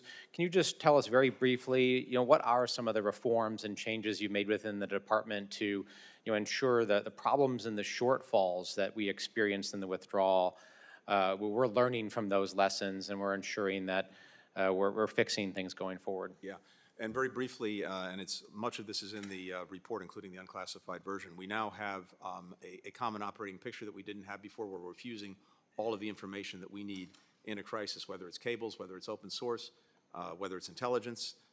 We now have what we didn't have before, which is a modern operations center, so that we can surge resources, stand up a task force immediately, bring in the other agencies to do that. We now have what we didn't have before, which is a streamlined cloud-based system to track all of our engagements with American citizens, to make sure we're not duplicating, to make sure that we're in near real-time communication with them. We're working to better utilize our own personnel. We've stood up a 100-person roster of Rapid Response Corps. People sign up for 6 months. That means that they're ready on a moment's notice to become part of a task force. They get training throughout that period on what they'll need to know if there's an emergency. We've stood that up. I see my time is up. I'm happy to go over. I'm just trying to make sure you stay on schedule for your Thank you, flight. Mr. Chairman. Your flight to the Middle East. I don't want you to miss that. Appreciate that, Secretary. Thank you, Chairman. I yield back. Gentleman's time has expired. Mr. Green is recognized. Thank you, Mr. Chairman, and thank you for your leadership on investigating this. I'm over here, Secretary. Thank you. This catastrophic withdrawal, and I want to thank you, Secretary Blinken, for attending today. I'm going to preface my comments with something very similar to what the chairman prefaced his comments with. We've worked well together on nearshoring and stuff like that, getting the Tennessean out of Venezuela. Yeah. Roger Carson's my classmate, did a fantastic job with that. But today, my comments are going to be, as a global war on terror veteran who served in Afghanistan, I want to once again recognize the sacrifice of all the Americans that fought for our country in Afghanistan. I lost friends there. But those of you who came home, your service was not in vain. Those of you who died there, your service was not in vain. You helped keep our country safe for 2 decades. And I am grateful for your sacrifice and the sacrifices of your families. As a Night Stalker flight surgeon and an Army Ranger infantry officer, I remember our most sacred creed, leave no man behind. Secretary Blinken, you and our Commander-in-Chief left people behind. You left those in your care behind. You left Americans and our allies behind. Your delayed appearance before this committee, I think, is a disgrace to those Americans who did die in Afghanistan, and your decisions or the absence of leadership on this issue during the withdrawal of 2021 are directly responsible for the disaster. Prior to President Biden's go-to-zero approach, the Taliban had ignored U.S. attempts for a smooth exit and shown themselves totally ignoble negotiators. We knew the dangers, and yet, as the military withdrew, you told U.S. Embassy Kabul to remain. Furthermore, you actually increased personnel when senior security advisors and leaders at DOD and embassy staff said it was time to make a non-combatant evacuation operation plan, an EO plan. You said no. Instead, when the day came for the embassy to evacuate, there was no plan. You left your personnel high and dry to figure it out on their own. In fact, you never even issued the NEO. As Secretary of State, that is your responsibility, but instead the NSC had to make that call. Did you step in? No. The NSC continued to lead the initial response, including decision-making regarding Afghan population eligible for evacuation, which should have been states' responsibility. Because you weren't at the helm, there was little documentation or communication. State personnel had to rely on spur-of-the-moment decision-making just to get to the airport, and thousands of evacuees were left in limbo. Now, I also want to share a story, a conversation I had with the leader of one of our greatest allies, Britain. I had a conversation with Boris Johnson 6-8 months ago. I was at dinner with him, and I asked him, I said, hey, could you confirm a rumor, Mr. Prime Minister? Could you confirm the rumor that the Commander-in-Chief of the United States, Joe Biden, you called him and asked him to stay an extra 5 days, just 5 days, so that all the Brits could get out? And Boris Johnson told me, Chairman Green, I remember exactly where I was when I made the phone call. I asked for 5 more days, and President Biden told me no. This is our greatest ally on the planet, participating in the Red Sea with us against the Houthis when few others would. I pulled wounded British SAS guys off a target in Iraq. Their blood was on my hands. And I'm going to tell you, that relationship is, I mean, it's one of our greatest, if not our greatest. And yet we slapped them in the face and said, no, you don't get 5 extra days to get your people out. This according to the Prime Minister of England at the time. I find that unconscionable. And senior leaders at DOD have come here and testified. Senior leaders at DOD have testified on the HASC and told us, we were telling the State Department 4 or 5 months in this drawdown period, get your stuff together, and they didn't. Why? Mr. Chairman, I hope you give me time to respond, because I dispute virtually everything that was said, with great respect, though, for the member and particularly for his extraordinary service to our country. First, did we leave people behind? No, we got them out, including after the deadline of our evacuation. By the time we got to August 31st, we had, as I said, several hundred Americans who were left, who had identified themselves to us as wanting to leave but could not get to or into the airport. I committed to make sure we got them out, and between the end of the evacuation and the end of the year, we got the 500 remaining Americans out who either then or after August 31st identified themselves as wanting to leave. We made good on that commitment. Telling the embassy to remain open. Yes, we all wanted the embassy to remain open. It was fully our expectation that the Afghan government and the Afghan military would not collapse. It was the desire of Congress to make sure that we remained engaged in Afghanistan, including to look out for our own citizens, including to make sure we were doing right by the SIVs. And it was fully our intention to continue to bring them out by keeping the embassy open. And as I've said earlier, and as many others have testified, no one anticipated the collapse of the forces. No one anticipated the collapse of the government. When it comes to the NEO, again, let me be very clear. The State Department initiated the NEO. We did. That's what the record reflects. But this is a collective decision.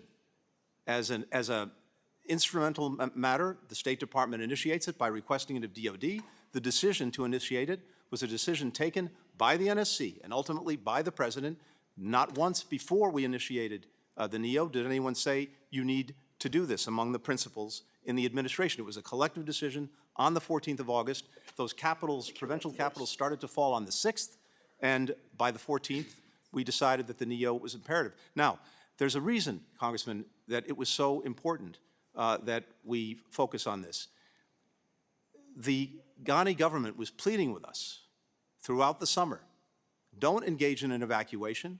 That will actually precipitate exactly what we're trying to prevent, which is a collapse of the government, a collapse of confidence, people fleeing the countries in uncontrolled ways. So that was also part of our thinking. But in terms of preparing, yes, we started preparing intensely going back to April. Multiple exercises with different agencies, tabletop and otherwise, planning through different scenarios. We had tripwires, we had indicators, all of which came into effect. We moved the embassy in 48 hours to the airport. That wouldn't have happened without a plan. We got control of the airport because we had prepositioned forces. We were able to start moving people out in 72 hours. We moved 120,000 people out, the largest evacuation in the history of this country. Mr. Secretary, I will tell you that your DOD colleagues don't remember it that way. And I remember your face when we got that secret briefing during the midst of this, during the height of it. We all gathered in HVC. And I'm going to tell you, I think our memory here isn't as accurate as it could be. And I'll just leave it at that, Mr. Chairman. I'll never forget the fear in your face and the, I don't have anything else to say. Gentlemen, let me just add, I think this is a very important issue the gentleman raised from Tennessee, and I appreciate your perspective, Mr. Secretary. I'll tell you what our investigation revealed, that Ambassador Wilson did not want a NEO. In fact, he punished his staff for even mentioning the word NEO. And it wasn't, we got from the DOD, as you indicated, on August 6, 2021, that the NSC said, National Security Council said, a NEO equates to failure, quote unquote. That is what was going on. A NEO equates to failure. Maybe that's because President Ghani, as you said, Mr. Secretary, but those are really the facts. And only until August 15th, the day that Kabul fell, think about that, the day that Kabul falls is the first time that Ambassador Wilson requests a NEO, and by that time, sir, it was too late. With that, I recognize Ms. Kamlager-Dev. Thank you, Mr. Chair, and thank you, Secretary Blinken, for gracing us with your presence again. I have actually some questions about the Sudan, but because we have continued to talk about NEO, I will also ask a question on this. So Ambassador Wilson testified to the committee during a transcribed interview about the specified reasoning for why he called the NEO on August 15th, describing the situation that included thousands of Talib fighters streaming directly into Kabul, a flow that contradicted assurances that we had received from the Talibs, and orders that we believed had been given for them to stop by Taliban senior leadership, the expected seizure of 2 prisons later that day, and the release of thousands of inmates. Talib fighters, ISIS fighters, common criminals, and the abandonment oversight of checkpoints into and within Kabul's green zone that were vital to our security. We had been striving to maintain embassy operations in accord with the direction given to us. This was no longer possible. And at that point, I recommended to Secretary Blinken our immediate evacuation. He agreed, and the White House subsequently approved a non-combatant evacuation. The majority has repeatedly pointed to the testimony of military leaders to argue that the State Department waited too long to initiate the NEO. But Ambassador Wilson had a clear rationale for his timing, and that calling for the NEO too soon would have complicated our ability to get out. If we had left earlier, several thousand SIV applicants that we got out in whatever the number of days that you want to talk about would not have been able to leave the country. We would not have been able to provide support to American citizens trying to get out. Our eyes and ears about what was happening around us would have been drastically degraded. Secretary Blinken, would you agree that Ambassador Wilson's testimony reflects a detailed and realistic understanding of the conditions on the ground? Yes, I would. Thank you. What would have been the repercussions if the State Department had called a NEO before conditions on the ground warranted one? Yeah, it would have actually precipitated those very conditions, and it would have made it more difficult for us to get people out, including American citizens. The airport was open until August the 15th. We were trying to avail ourselves and push people out to take commercial flights. It would have made it much more difficult to get SIV-eligible people out of the country, other Afghans at risk. All of that would have been made more difficult by precipitating the very kind of crisis we ultimately saw. And again, I come back to a fundamental proposition, which is that no one, and I say this collectively, this is the State Department, this is the intelligence community, it's the DOD, in terms of the consensus view on where this was going, there was no consensus view that the government, the Afghan forces, were going to collapse. Our military, having worked with them for 20 years, believed that they would stay and fight. They needed to have the sustained support to do that. General McKenzie has said that, including financial and logistic support. We had no indication that the government would fall. The intelligence community didn't see that. We have very remarkable people at the State Department, including those who wrote the so-called descent channel cable, who were very concerned about what would happen after we left in terms of the durability of the government. I read that cable immediately. I responded to it almost immediately, and many of the measures that they called for in the cable were already in train, because what they were focused on was trying to make sure that we got people out of the country, especially the SIVs. And as I've talked about earlier, that's exactly what we were doing, having taken a program that was dead in the water, revived it, and accelerated it dramatically. Thank you also for just even mentioning the descent cable. And the fact that regardless of if you agree with them or not, there is still a space for folks within the State Department to register discontent. I certainly hope that that is a practice that will continue in this next administration. I would now like to ask in the few moments that I have left about the war in the Sudan, which is a catastrophic humanitarian crisis impacting innocent civilians. I think it is a moral outrage. Over 150,000 have been killed, 11 million have been displaced. The evidence of genocide in Darfur is significant, and I believe an official genocide determination against the RSF and allied militia is long overdue. Why has the administration refrained from making a genocide determination, and do you intend to come to a decision about a determination before the end of this year? First, and very quickly, you're right to put a spotlight on Sudan. It's the worst humanitarian situation in the world by far, by orders of magnitude. We're working intensely to try, of course, to bring an end to it, but in the first instance, to get assistance to people who desperately need it. We've made some progress on that in the last few weeks with both the SAF and to a lesser extent with the RSF. But in terms of atrocities, war crimes, genocide, we've been making determinations already about atrocities and war crimes. We're looking at the question of genocide, whether we complete that review in the time that we have. I can't Trying to be respectful. Gentleman's time's expired. Let me just, if I could comment, I mean, you did not see it coming. I've heard that over and over.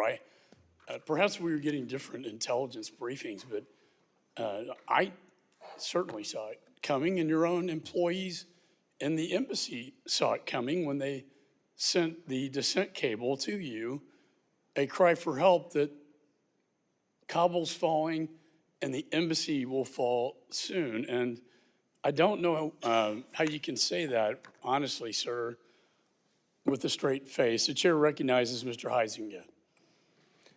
Thank you, Mr. Chairman, and appreciate your work as leading this committee. But Secretary Blinken, how many U.S. citizens are still in Afghanistan? I can't give you an exact number because we never know for sure. There are several. Do you believe they're all voluntary? I think you're going to start to say there's several thousand. No, I believe that any American citizens who are left, there are several, as has noted before, who have actually been detained. These are people who went there after the evacuation for one reason or another, have been detained by the Taliban. We're working every day to get them out. Hold on a second. Are you saying that the only people detained are those who went after the evacuation? I'm saying the ones that we know of who are detained and that we're actively working. We can clue you in. I got to give you credit. You are successful in doing this. You have completely pulled me off of what I was going to ask you about, much to my staff and everybody else's chagrin. But the crap that you are throwing out here about this is unbelievable. I will tell you, I was in that same briefing when you said that you thought there was, quote, several hundred citizens who were staying in Afghanistan voluntarily. My caseworker had 185 individuals alone in my district, the 4th District of Michigan, that were asking us for help to get out, including those who did make it to Hkaya and were beaten by the Taliban and were known by the U.S. troops. And the troops that are being shown up here, including one of my constituents who I've referred to as Jose and Carlos and Juan and various things, because I haven't wanted to use his real name at his request, who was blown up and injured and knew every single one of those Marines and those Navy corpsmen up there on that screen right now. They have not gotten satisfactory answers. And I will tell you, Secretary Blinken, that we have citizens there who are not there voluntarily, and they want to get out, and this State Department has utterly failed them. Failed them. Congressman, if there are citizens that you have identified that have been in communication with you and that want to get out, please, if you haven't already, share that information with us. We've shared it. We'll share it again, and we'll keep asking. And we're happy to sit down and go through each of those cases. At some point, the exercise in futility gets a little frustrating as a member, Secretary Blinken, when it does not feel like you're answering Mr. Green's questions or Mr. Warren's questions, or you're going to have a couple of other military folks who were there, had friends there. Well, I had a friend who was in Doha, and he's telling me that there was no damn plan to have all of those planes divert to Doha. So they got caught flat-footed. There was no place for them to go. It was a bungled exit. So I have to hit on a couple of the things that I have here, and I'm going to try to truncate this. Recent report by Inspector General of Afghan Reconstruction, John Sepko, found since August of 2021, implementing partners of yours from the State Department have paid at least $10.9 million in U.S. taxpayer funds to the Taliban in form of taxes, fees, and duties. In fact, the SIGAR noted that while conducting its investigation, your State Department repeatedly refused to cooperate. They then requested that the State Department attest to that it had distributed a questionnaire to all the relevant implementing partners, that responses were not altered, and that no attempts were made to influence the implementers' responses. However, at the time the report was published, your department refused to sign the attestation. Mr. Secretary, did you instruct your employees to obstruct the SIGAR investigation of U.S. tax dollars going to the Taliban? And since then, has that changed? To the contrary, we've done everything possible to cooperate with SIGAR, 13,000 staff hours dedicated to this. Why would the Inspector General say, is the Inspector General lying? SIGAR, in its report of, I believe, in 2023, said that the department was cooperating with SIGAR.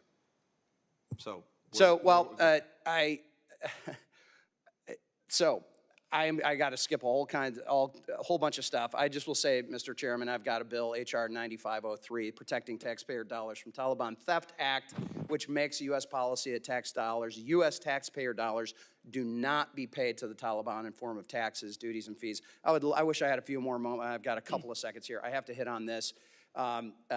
This is about Iran. Thanks to congressional notification, we know that on November 8th, just days following the Democrats' election loss, you signed off on a sanction waiver providing Tehran access to $10 billion in funds of Iraqi electricity payments.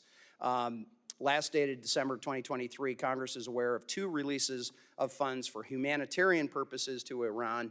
Have there been any other additional transactions since that period? So you have been allowing them access to the dollars. We know that there was 2 that got testimony, had problems.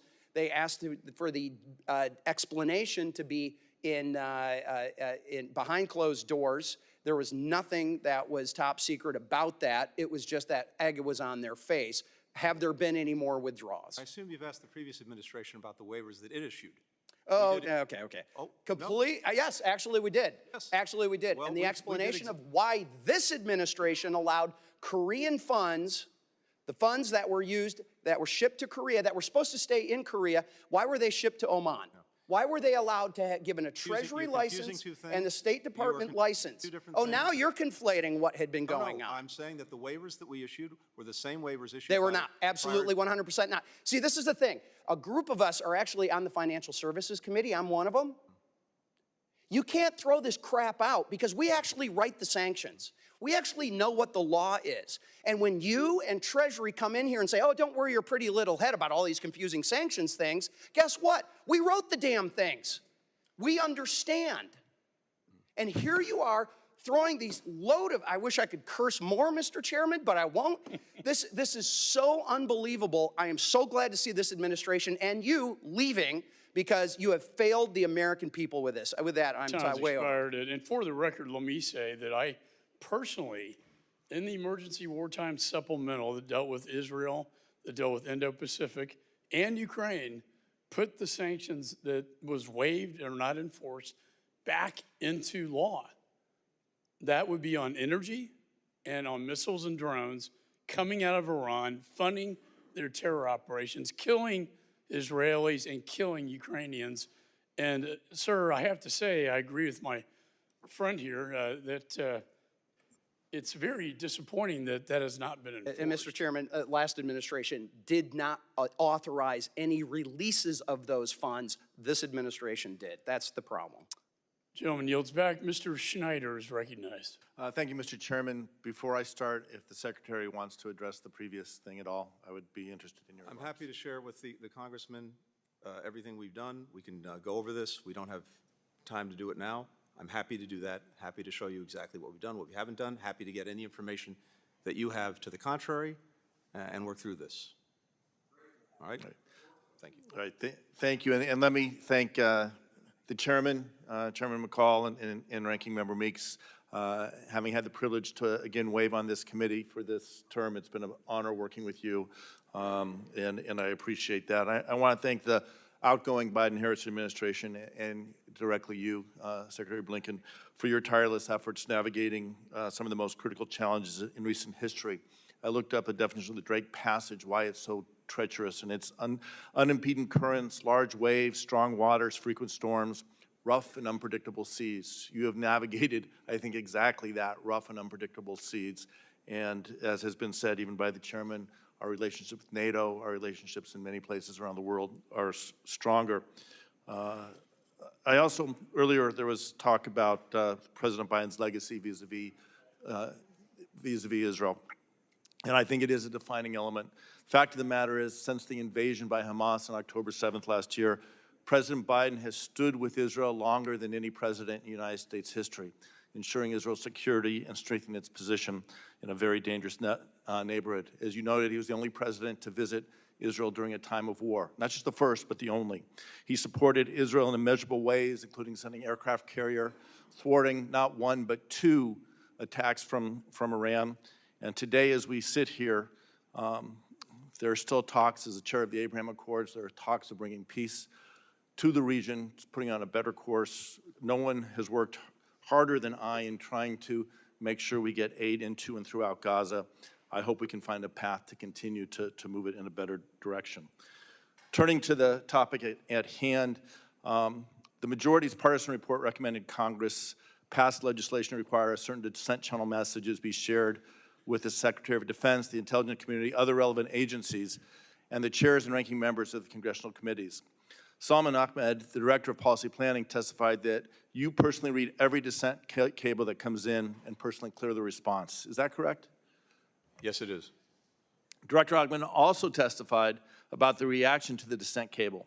Quote, what I can say is that I think that those who read it at the time, their immediate reaction was, there's a lot here I agree with. There are a lot of things they're raising that in here that, in fact, we are already working on doing. They've added some details that are very helpful, so I think it was more a question of like having information that the drafters didn't have in some cases, in other cases, getting information from the drafters that was helpful. End quote. Does that testimony comport with your own reaction, namely that the dissent channel cable pointed to issues that were already under discussion with the department? It does, but I want to underscore how valuable it was, both in reinforcing some of the things we were doing, as well as pointing some things that we then subsequently pursued. Yeah. And if the cable had been more widely shared, do you think it would have changed the outcome? No. Okay. So although you made a single dissent cable available to us on this committee as part of a truly extraordinary, I want to emphasize again, truly extraordinary accommodation to the committee's investigation, do you think an expectation that dissent channel messages would be shared widely outside the department?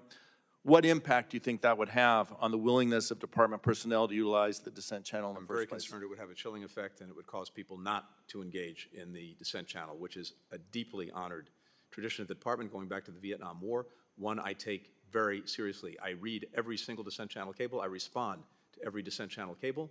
It informs my views, but people need to know that they can come forward without fear or without favor, and knowing that this will be shared beyond the Secretary and my immediate office is something that I fear would have a chilling effect. Not only would it possibly chill or make it people more reluctant to share that, if you don't get that information, what are the implications to what you're trying to achieve? The implications are we will not be as well informed as we need to be, and it will make our decisions less effective than they otherwise would be. All right. Thank you. And you know, if I expand, this hearing addresses one of the most significant and complex issues in recent memory. And I do want to recognize the families, the Gold Star families that are here, and all the Gold Star families of great Americans who made the ultimate sacrifice in Afghanistan and other conflicts defending our nation. The withdrawal was in no small part shaped by the 2020 Doha Agreement that, as we have discussed, was negotiated not by this administration, but the preceding administration and handed over. By the time you received it, the Biden administration received it, the Taliban had gained significant ground. Options were limited. The recommit to a conflict without clear goals or complete to a withdrawal, commit to a complete withdrawal. It was an extraordinary achievement. More than 124,000 people were airlifted in just 17 days. And keeping in time with the other members, gentleman's time has expired. Mr. Mills is recognized. Thank you, Mr. Chairman, and I want to thank you for your continued leadership throughout this entire time. It has been an honor to serve in this committee, so I want to continue to thank you for that. Secretary Blinken, are you familiar with USC 22, Section 4802? Please tell me. It's basically your obligation in order to try and protect and provide security and safety for American citizens. Now, in one of your statements, you said, we did not leave Americans behind. Well, see, unlike other members on this, I actually went overseas and was conducting rescues of Americans left behind in Afghanistan. I actually conducted the very first successful overland rescue of Americans that were left behind, which was Miriam and her 3 children. These are Amarillo, Texas, American-born natives, who was at the front gate waving their passport, trying to get inside, while we were on the phone, myself and Senator Mark Wayne Mullen, trying to get your State Department task force to let them inside. You're telling me you didn't leave them behind? I'm telling you, Congressman, that we got every American out that we could, and when we got completed the evacuation, I said we're not leaving anyone behind. We're to keep doing this until we get every American who says they want to leave and identify themselves to us out. And as I You also mentioned, said, though, 500 that, between well, I'm reclaiming my time. You also told Congressman Davidson that the U.S. government was not blocking aircraft. Is that correct? I have no knowledge of the U.S. government. Yet blocking my aircraft, who had 5 approved PPRs, which are prior permission required landings, to HKIA to rescue 28 Americans, was denied 5 times, saying that it was at the behest of the Department of Defense and the Department of State to prevent us from coming in to rescue Americans. That was what was told to us over the radio from the ATC towers. But yet, to your knowledge, no one was being blocked. Let me tell you, that is a farce and it's a complete lie. I will also tell you that in a NEO, State Department does not take ultimate control once it is declared. It's the Department of Defense who actually is supposed to, yet your task force still try to hold operational control, which led to a lot of disruption, and that has been reported multiple times by commanders on the ground. Yeah, so I will tell you, I'm gonna finish, sir.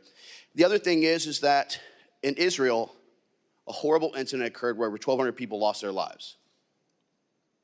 And yet the State Department had done nothing to come in and actually rescue Americans who had been left behind. How do I know that?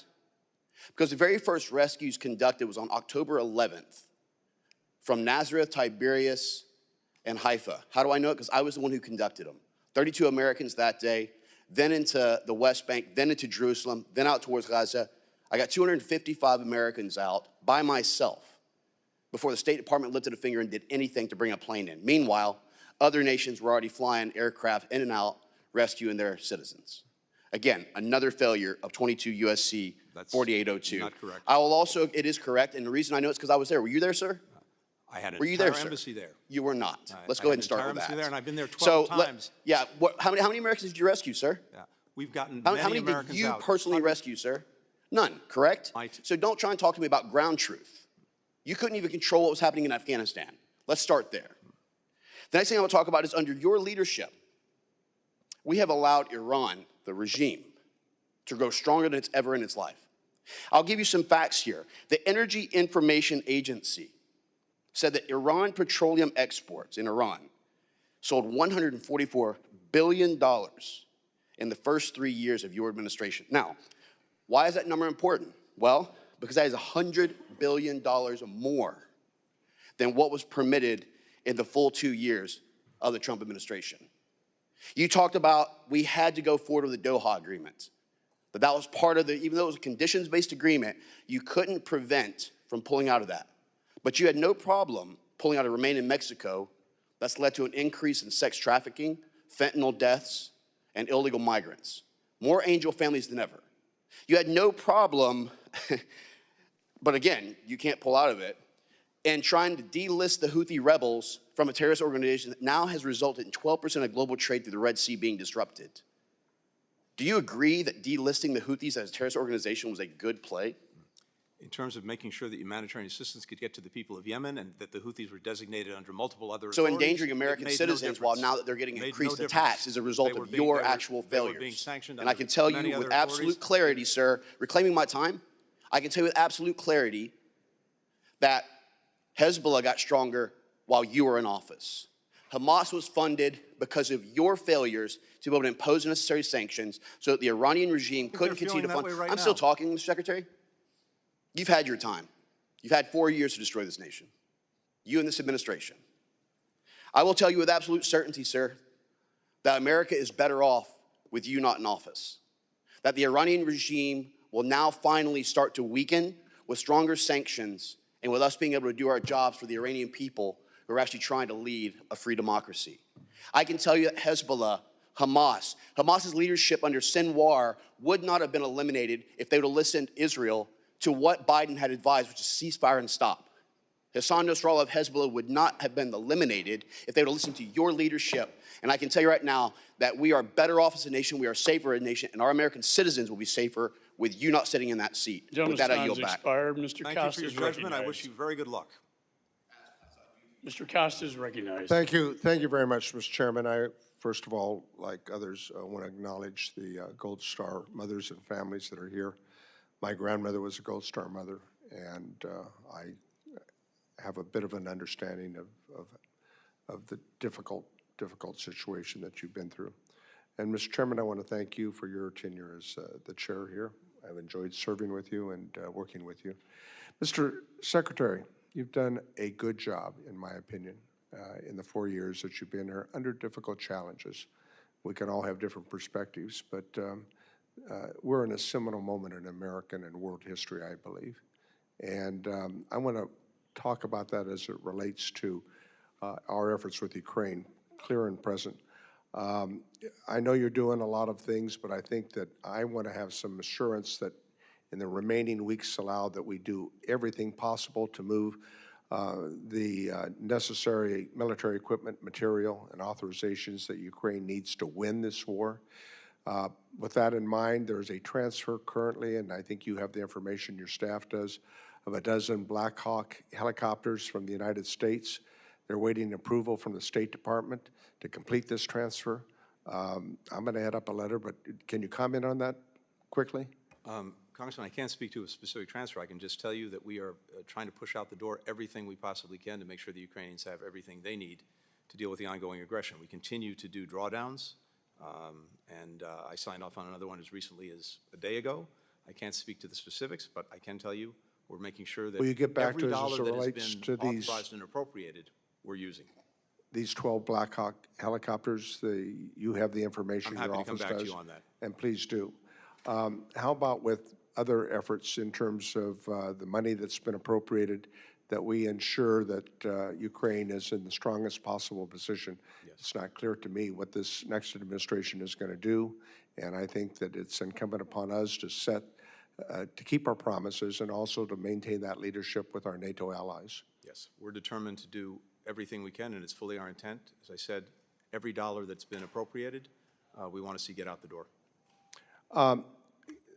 As it relates to Afghanistan, and I was there numerous times, what would you say are the lessons that have been learned? I mean, it's easy to Monday morning quarterback this, I think, and obviously we have people with strong opinions, but you inherited a treaty that had already been signed by the previous administration. You talked in your opening comments about your efforts to try to implement it. It clearly didn't go the way all of us wanted it to. What are the lessons that have been learned? And most important, what changes would you make and why? I think there are lessons to be learned over the 20 years. There are lessons to be learned over the year preceding the evacuation. There are lessons to be learned from the evacuation itself. As to the latter, and actually the year preceding it, the report that I commissioned, the after-action review that I commissioned, looks at least at what the State Department could and should have done differently and how it could set itself better up for the future. Was the department aware of any Americans in Afghanistan after August 31st who asked for assistance to depart the country, but Yes. had not been previously did so? Yes, we had about, as I said at the time, there were about 200 or so Americans who had identified themselves to us and wanted to leave, but who couldn't get to the airport or couldn't get into the airport.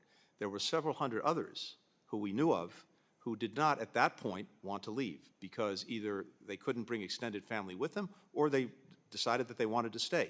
After August 31st, the 200 or so who couldn't get to the airport, we were able to get out. Several hundred others came forward, seeing the success of our ongoing efforts to get Americans out, and said, actually, now we want to leave. And between August 31st and December 31st, we got another 495, I believe, American citizens out of Afghanistan because of that enduring commitment to leave no one behind. Does it make sense that all Americans you may have heard of subsequent to August 31st or 2021 were ever in Afghanistan and then assumed that you had been there, or that the department had known waiting for your help to get them out prior to that date? I'm sorry, can you repeat the question? I missed the question. I said, does it make sense to, just to add up that all the Americans you may have heard subsequently prior to the August 31st date were ever in Afghanistan and then assume that you knew that they were there and that they were going to have an option? Again, the challenge we've had, as you know, is that our citizens in any country around the world don't have to tell the government that they're there. They don't have to register with us. When they leave the country, they don't have to deregister. And in Afghanistan, we had many thousands of people who were, in effect, dual nationals who had made their lives in Afghanistan. So thank you for your service and thank you for the questions. To all members, I'm going to keep a very strict 5-minute rule. And Secretary, I know you have a plane to catch to go to the Middle East. Chair recognizes Mr. Kane. Thank you, Mr. Chairman. And I also want to take this opportunity to thank you for your leadership in this Congress as well as of this committee. Mr. Secretary, you are here with us today to discuss the Biden administration's failure in the disastrous withdrawal from Afghanistan in August of 2021 and your role in the sad chapter that our country witnessed. During President Biden's time in office and your tenure as Secretary of State, our country has seen many international crises that have become more inflamed. This administration has slow-walked critical arms and capabilities to Ukraine and has prolonged this war into what will be soon its third year. This administration has also intentionally delayed vital assistance to Israel, and that has eroded confidence around the world about American continued support for our strongest ally in the Middle East. We need to, and in addition, you and your president lack of accountability and ownership for the withdrawal from Afghanistan is inexcusable. Mr. Secretary, why did you believe that the Taliban would negotiate with the Afghan government despite President Biden's unconditional surrender on April 14, 2021? As I said earlier, the Taliban had made commitments under Doha. We wanted to see them fulfill those commitments, including negotiating with the government on a transition. We made every effort diplomatically throughout that period to hold them to that, but it became clear that they wouldn't. And it also became clear that when the deadline expired, the deadline negotiated by the previous administration, they would go back to attacking our forces, attacking our partners, attacking the cities. It would have required us to send tens of thousands of Americans back to Afghanistan. That's not a decision the president is prepared to make. During that entire time, what leverage did the United States have over the Taliban once President Biden announced that he would abandon our allies, no matter what the Taliban's violations of the Doha Agreement would be? Again, we had a deadline negotiated by the previous administration, and the choice was not between the status quo and ending the war. The choice was between ending the war and escalating it, because, again, they would have gone back to attacking us. We had only 2,500 forces in Afghanistan. At that point, we would have had to have reinforced them dramatically had the Taliban gone back to directly attacking our forces, directly attacking our partners, going into Afghanistan cities. That was the choice before the president. Do you agree that your power-sharing agreement further destabilized and delegitimized the Afghan government? I'm sorry, Congressman, can you repeat that? The power-sharing agreement? Do you agree that your power-sharing agreement further destabilized and delegitimized the Afghan government? There wasn't a power-sharing agreement. It was the intent of the Doha Agreement that the Taliban negotiate with the government a ceasefire and a political transition, something that they didn't do. But that was what was in the Doha Agreement. That was the objective. It was clear that didn't happen. That the Taliban was going to violate, and they did. On May 8th, 2021, your State Department held a rehearsal of concept drill with the Defense Department to plan for the withdrawal from Afghanistan. And during that meeting, the military warned against keeping Embassy Kabul open. Your deputy, Brian McKeon, responded, quote, "We at the State Department have a much higher risk tolerance than you guys." Mr. Secretary, it was you who tasked Mr. McKeon with purportedly leading the State Department's NEO planning. Is that correct? I'm sorry, again, I had trouble hearing that. Please repeat that. It was during this meeting where you were warned not to keep Embassy Kabul open. Your deputy, Brian McKeon, responded, quote, "We at the State Department have a much higher risk tolerance than you guys." Mr. Secretary, it's you who tasked Mr. McKeon with purportedly leading the State Department's NEO planning. Is that correct? And do you agree with his assessment? I can't speak to that conversation or to that meeting. What I can speak to is the fact that starting in April, we worked on every scenario with our colleagues from DOD. We did multiple exercises. We planned out what we would need to do, including in the event of a NEO. And as I said before, the decision to actually initiate the NEO is a collective decision made through the interagency process by all of the cabinet level members and ultimately by the President. The State Department technically initiates it, and it was on August 14th that everyone agreed that we should initiate the NEO. And for reasons that we've discussed before, we didn't want to precipitate a panic. No one believed that the government and military would collapse. We wanted to sustain our diplomatic efforts in Afghanistan. Respectfully, your decision to keep U.S. Embassy Kabul open against military advice put people's lives at risk, and people were killed. And I want to also express my sympathy. It was a collective decision. I want to express my sympathy to the families of the 13 service members who were killed at Abbey Gate, who I know many of the Gold Star families are here today. Thank you, Mr. Chairman. I yield back my time. Gentleman yields. Chair recognizes Mr. Almo. Thank you, Mr. Chairman, and I certainly want to thank you for your leadership as I've started my time in Congress on this committee, and I certainly look forward to working with you in other ways in the future. I certainly also want to recognize the Gold Star families, adding to the comments of my colleagues. We are grateful to you. Thank you, Secretary Blinken, for being here today. And thank you for your extensive cooperation with our committee's oversight of the United States withdrawal from Afghanistan. Over the past 3 years, your State Department provided thousands of pages of documents and facilitated countless interviews with many career and political officials. I understand this is one of many appearances that you've had on this topic before our committee, and I can relate. Despite only being in Congress for just over a year, this is my third hearing on Afghanistan in this committee. Unfortunately, for my friends on the other side of the aisle, the quantity of these hearings is not really correlated with the quality of them. Their so-called investigation selectively airbrushed the full picture of what happened in Afghanistan. Their report ignores any of the actions that Donald Trump took to negotiate the withdrawal. The report claims we abandoned our allies, but fails to mention how Trump folks left behind a backlog of more than 17,000 applications made by our Afghan allies for special immigrant visas. A backlog that forced President Biden's administration to speed up visa processing, bring in temporary help, and work around the clock to protect our allies during the withdrawal. Of all the errors in this flawed report, its worst sin is that it refuses to let facts get in the way of a good story. The report repeatedly claims the State Department waited too long to initiate the U.S. non-combatant evacuation operation. But the U.S. ambassador to Afghanistan at the time, Ross Wilson, has testified that initiating this evacuation operation too soon, quote, would have complicated our ability to get out.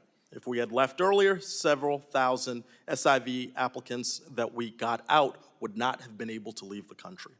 We would have not been able to provide support to American citizens trying to get out. Our eyes and ears about what was happening around us would have been drastically degraded, unquote. Secretary Blinken, do you agree that Ambassador Wilson's testimony reflects the conditions on the ground at the time and after you initiated the non-combatant evacuation operation? Were there any additional steps that you personally took to ensure that our personnel and allies had the help and resources they needed? Yes, thank you. I agree with Ambassador Wilson's assessment. And once the evacuation was underway, the NEO was underway, we surged resources to the embassy, including dozens of consular officers to make sure that we could process anyone getting to and into the airport, American citizens and others eligible to come to the United States. And I have to tell you, Congressman, I have immense pride in the people of my department. I had hundreds raise their hand and volunteer, including dozens who ran into the burning building of HKIA Airport during the evacuation, to look out for their fellow citizens, to look out for our Afghan partners, and to do everything possible to bring them out of harm's way. Yeah. Well, Secretary, I'm grateful for your leadership, and I frankly just wanted to give you an opportunity to correct the record on any claims that we've heard today, and really just communicate some lasting thoughts about this as you depart the State Department. Look, all I can say is we don't have time to go through everything. I think we've addressed a number of these questions throughout this hearing, and I'm always happy to pursue these conversations. I just hope that somehow we can find ways to work effectively together to shed more light than heat on these very difficult issues. I think that's the spirit in which we should approach things. And for my part, I've been determined to learn the lessons from this experience, not only to learn them, but to act on them. And we've made the State Department stronger and better able to respond to crises than it was when we found it or it was during the Afghan evacuation. And I think that spirit is the one that I would hope would apply to everything we do. I've worked so well with so many members of this committee on both sides of the aisle. I hope that that continues even in places where we have deep disagreements. We can question each other's judgments. That's totally appropriate. I hope that we can get out of the business of questioning each other's motives. Thank you, Mr. Secretary, and with that, I yield back. Gentleman's time has expired. I recognize Mr. Lawler from New York. Thank you, Mr. Chairman. Mr. Secretary, have you read this report in full? I have read the executive summary of the report. I haven't read the entire report yet. Okay. I've read the executive summary. I hope that you will take this copy with you on your flight to the Middle East and read it, because this is your legacy. This is your legacy. Starting with the disastrous withdrawal in Afghanistan that resulted in the death of 13 U.S. service members, creating 13 Gold Star families. Families our Vice President hasn't even been bothered to meet with. Then the Russian invasion of Ukraine, the terrorist attack on Israel, the illicit oil trade between China and Iran to the tune of $200 billion under your watch. That is what is funding Hamas, Hezbollah, the Houthis, and other terror networks in the region. China threatening Taiwan. This is your legacy, and this stems from this disastrous withdrawal. So I hope you read the report in full and reflect upon that. You talk about the Doha agreement. It's conditions-based. This administration had no problem reversing policy decisions that it disagreed with President Trump on. In fact, Joe Biden revoked 94 executive orders to open up our southern border and create an absolute calamity. 70,000 Americans die every year from fentanyl overdose, as this administration has allowed fentanyl to pour into our country. Drug trafficking, gangs, human trafficking, women and children being sold into prostitution, not a care in the world. This is the legacy. So don't sit here and tell us, having not read the report, that you disagree with it or it's not true, saying to my colleague from Florida, oh, it's not true, we left people in Israel after October 7th. It most certainly is. I had constituents calling in a full-fledged panic, and we called the State Department and we're told there is nothing we can do. Don't tell us that that didn't happen. This administration had no problem trying to renegotiate the Iran nuclear deal. No problem lifting sanctions on Iran, allowing for the illicit oil trade.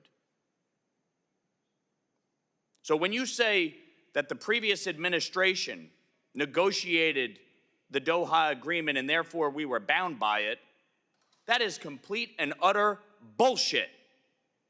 And you know it. You absolutely had the ability, based on the conditions on the ground, to keep our troops there, to ensure the safety and well-being of American citizens, and to make sure what happened did not. Mr. Secretary, on August 26, 2021, who was the President of the United States? Joe Biden. On August 26, 2021, who was the Secretary of State? I was. Okay. Take responsibility.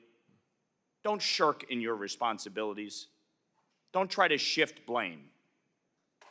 The reality is you guys allowed the conditions on the ground to deteriorate. You did not hold the Taliban to account. And as a result, 13 U.S. service members are dead, and the world is a tinderbox. We are in the most precarious place since the lead up to World War II. That is your legacy. Period. Full stop. And if Israel listened to this administration and didn't go into Gaza and didn't go into the south, Sinwar would still be alive. And if Israel listened to this administration, Nasrallah would still be alive. And Assad would still be in power in Syria. And Iran would be stronger than ever. That is your legacy. This Congress has passed the SHIP Act and the Abraham Accords Special Envoy. You didn't fill the Special Envoy, and you didn't enforce the SHIP Act. You've had over a year to do both. That is your legacy. You leave the world worse off today than it was when you inherited it. Gentleman's time has expired. Recognize the Enjoy reading this, because gentlelady from this Pennsylvania, is your Ms. legacy. Wild. Thank I you, have a very different legacy, one that I'll be happy to reflect on. I won't have the time to do it today because, of course, you don't provide any time to do it. It's very nice to make a speech, leave me no time to respond. chair has That's the way recognized this Ms. works. Wild. Mr. Chair. Thank you, Mr. Chair. Secretary Blinken, let me just say that hearings such as this one probably will aid you in getting over this job very quickly. I do think that you have served commendably. I think also that you have been handed an unprecedented set of world affairs and that you've handled them very well, and I thank you for that. I too, along with so many of my colleagues, want to express my tribute and my thanks to our Gold Star families and, of course, to our service members who lost their lives in all of Afghanistan's war, not just on the day that we withdrew, but that's really at the heart of what we're discussing today, Americans who wore our country's uniform, those who were injured, those who lost their lives, and of course their families that served alongside them. And I do so wish, I say to all the families, that your loved ones had not been there on that day. I personally feel strongly that we should not have been in that war at that time, and I'm sorry for your losses and that happened. Secretary Blinken, I do want to ask you the same question I asked Ambassador Halizad when he testified here a few months ago, because I think it really gets to the underlying reality of why we're here today. Why, over the course of 20 years in Afghanistan, did administrations of both parties fail to correctly assess the level of dedication and cohesion of the Afghan forces and their political leadership? I think that's a critical question. I hope that the bipartisan commission that is looking into the 20 years of Afghanistan gets at exactly that. And as someone who served in several of those administrations, I also take responsibility for that we did not, I think, see with clarity not only the durability of the Afghan government and the Afghan security forces, but see with clarity how difficult, if not impossible, it would be for us from the outside to somehow build a cohesive country and society. And that is something that, as you said, took place over multiple administrations. And I think that is a critical question that we get a better understanding of. And my hope is that the Commission will look into that. Well, thank you. I hope so too. You know, I have grave concerns about the politicization of intelligence that somehow seems to fit a pre-designed agenda over several decades of U.S. military involvement. That is by no means any kind of critique of our troops ever. It's the people who are making decisions at a much higher level. And I worry that we have a cherry picking of intelligence and data. And I hope that's something that the Commission will also look at, because I think it's vital to make sure that we don't end up in any more forever wars. How do you account, and I know we're running out of time, but can you comment on the intelligence failures specific to Afghanistan? Look, I think this is collective, which is to say the State Department had knowledge and perspective on this. The Defense Department, having worked with the Afghan military for 20 years, had perspective and knowledge, and of course the intelligence community did. So the judgments that we reached, I would say, were collective judgments. And as I said before, and we've said repeatedly, as we looked at the preponderance of views, there was no one anticipated the collapse of the government, the collapse of the Afghan forces, when it happened or as quickly as it happened. Can I just stop you real quickly, because I wanted to ask you, were you personally surprised by President Ghani's decision to flee? I was, because I think, as I mentioned earlier, I was on the phone with him late at night on the 14th of August, and he told me we were working on trying to get an agreement to move forward between the Taliban and the government to negotiate some kind of transitional government as a way of averting all of this and moving Afghanistan to a better place. He told me that he was determined to try to do that, but if the Taliban refused, he was going to stay and fight. That was on August 14th. He was gone on August 15th. Well, thank you. I do hope we as a country learn from this experience. There's obviously a great deal of information to be gathered, and hopefully will be gathered in a nonpartisan or a bipartisan manner so that we can learn in the future. Thank you, Mr. Chairman. I yield back. The gentlelady yields. I recognize myself for 5 minutes. You've mentioned probably 5 times today the fact that your intel failure to know what was going to happen. There's an old book you need to read. It's called Groupthink. It examines disasters exactly like this in the past. It probably is worthwhile reading because that's what happened, Groupthink. Now, those of us on this committee who served in Afghanistan and Iraq understand that evil still stalks the world. We saw it. And many of my colleagues on this committee served far deeper into Afghanistan and Iraq than I did. But evil still stalks the world, and I've also heard you say several times here about humanitarian assistance. There is an old military, political concept that says military use is a failure of diplomacy.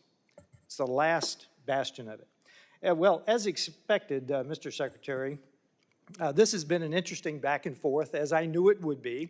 And since I'm fairly low on the totem pole here, we've plowed that ground well. I want to talk about the consequences of this in the world following the disastrous withdrawal from Afghanistan. I think one of my colleagues on the other side of the aisle talked about repercussions.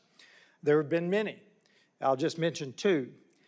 Following this botched withdrawal and the Taliban takeover, our adversaries have been on the march around the world, encouraged by this error, this strategic error. Words fail to capture the magnitude of the consequences that have been suffered across the globe because of this withdrawal. Yet, according to President Biden himself, the emergency evacuation that cost 13 American service members' lives left behind $7 billion at the low end of military equipment was an extraordinary success. Yet our perceived weakness following Afghanistan, I think it was 2 months later, Putin started moving troops toward Ukraine, also set the scene for the horrific attacks on October 7th. Hamas terrorists and thugs obviously invaded Israel in an unprovoked assault that left Israeli men, women, and children dead, wounded, and hostage, and Americans as well, I might add. That was a critical, unforced error by Hamas. Since that day, Iranian hegemony has faltered. Hamas has lost its leaders and uncontested control over Gaza, while Hezbollah's senior leadership has been eradicated, setting their ambition back for decades. And I will stop here and say that both UNRWA and UNIFIL did not do their job in Gaza and in southern Lebanon, to disastrous consequences.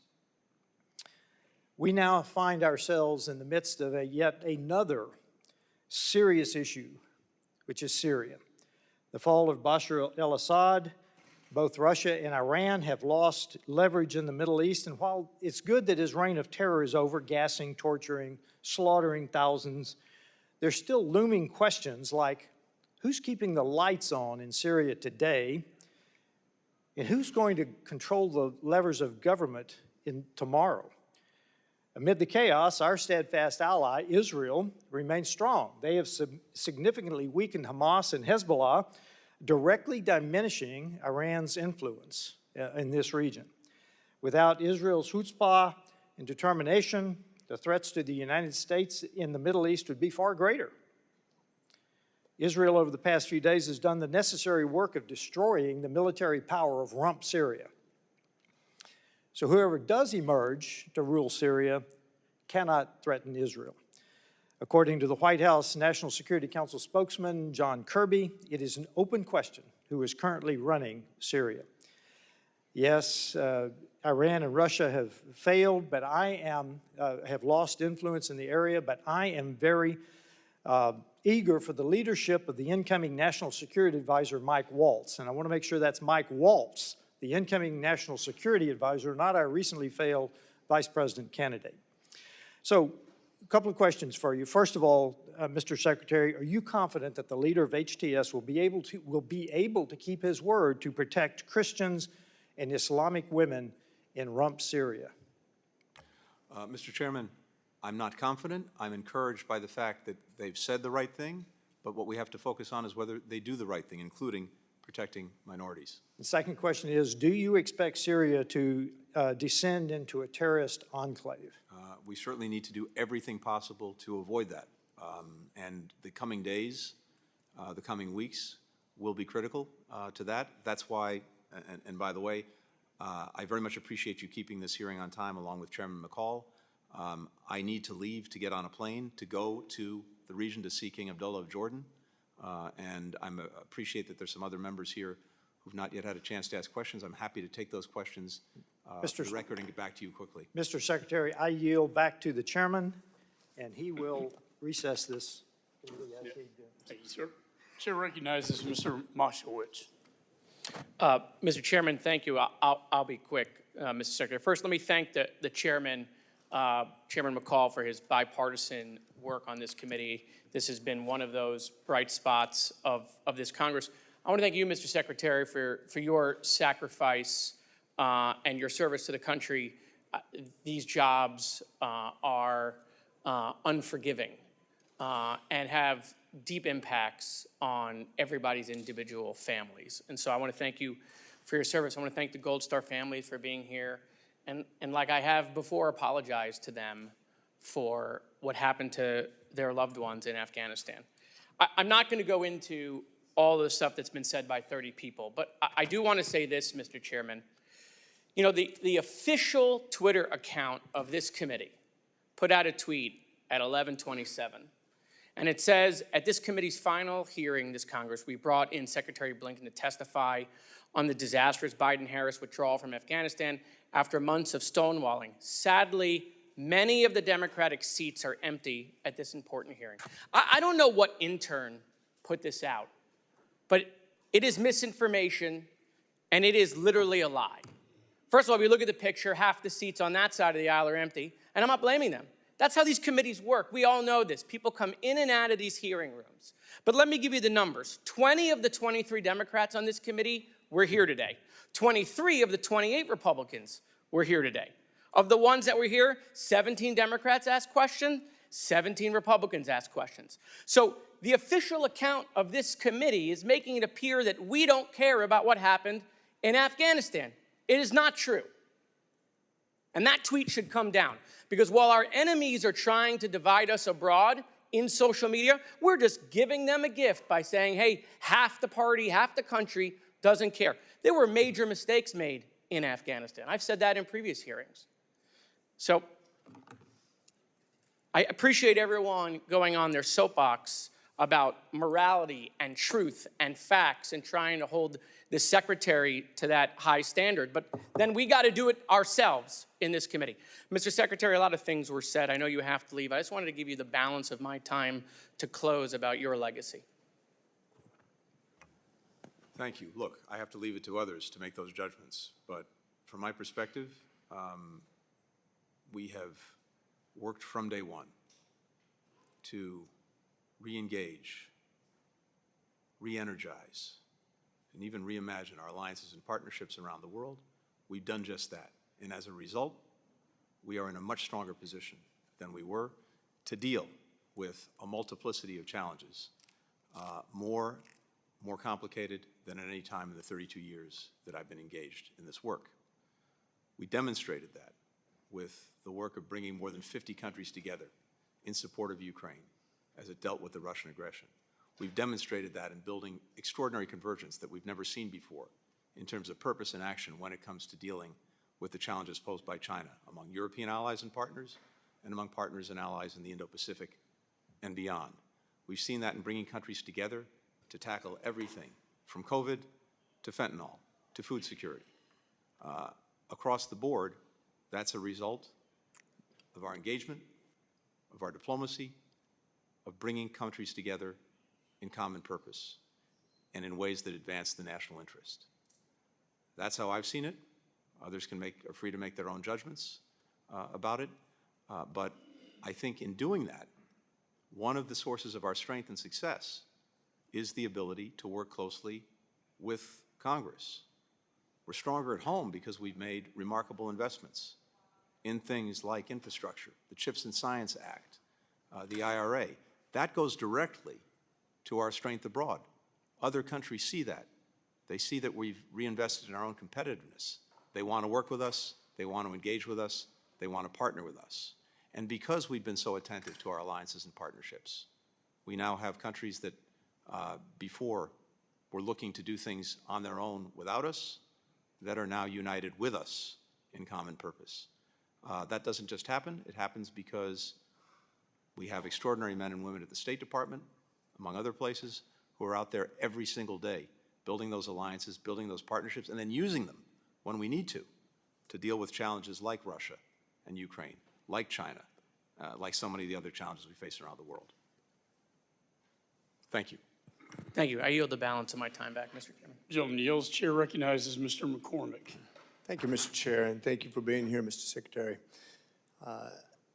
I know that your main responsibility as a secretary is to execute the president's foreign policy.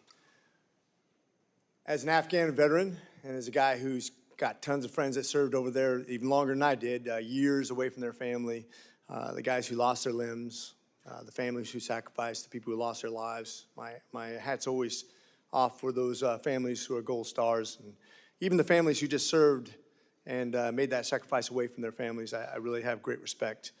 I know we were there for about 20 years in Afghanistan, so you can't take responsibility for 20 years, but you can take responsibility for those 4 years. I know that we spent about $2 trillion of that dollars. A lot of that wasn't on your watch. That's also a lesson learned that we had to live with. I know 2,462 lives roughly passed because of that war.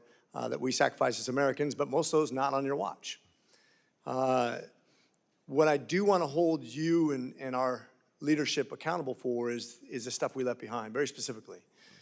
Yesterday, I had the ambassador of Pakistan in my office, and we were talking about terrorism in his nation and how we create stability in that region. I'm a foreign affairs guy that's my region. And they've had over 600 terrorist attacks in their nation last year, and I was like, why? Why so many? He said, because a lot of the weapons that we left behind in Afghanistan are now being used for attacks in Pakistan and other areas around there, and it's munitions we left behind. I personally thought it was a horrible withdrawal. I've talked to Millie. I've already had a breakdown. He went down and step by step went through the process of the withdrawal. But quite frankly, it wasn't just the $4 billion of our troop supplies that we left behind, but the $90 billion that we had given to the Afghanis that was then used now to sustain their country and the evil empire that's basically spreading terrorism throughout the region. I don't really accept the premise that they're not harboring bad guys. I know we have terrorist cells there. I know that they're training. We've been briefed on that. We don't need to get into the specifics, but I quite frankly think in a real sort of way, the equivalent of equipment that we left over there, which is probably similar to what we just gave to Ukraine in aid. And then to fight a first world army, the Russians, is now being used to spread terrorism throughout the world, and that's on us.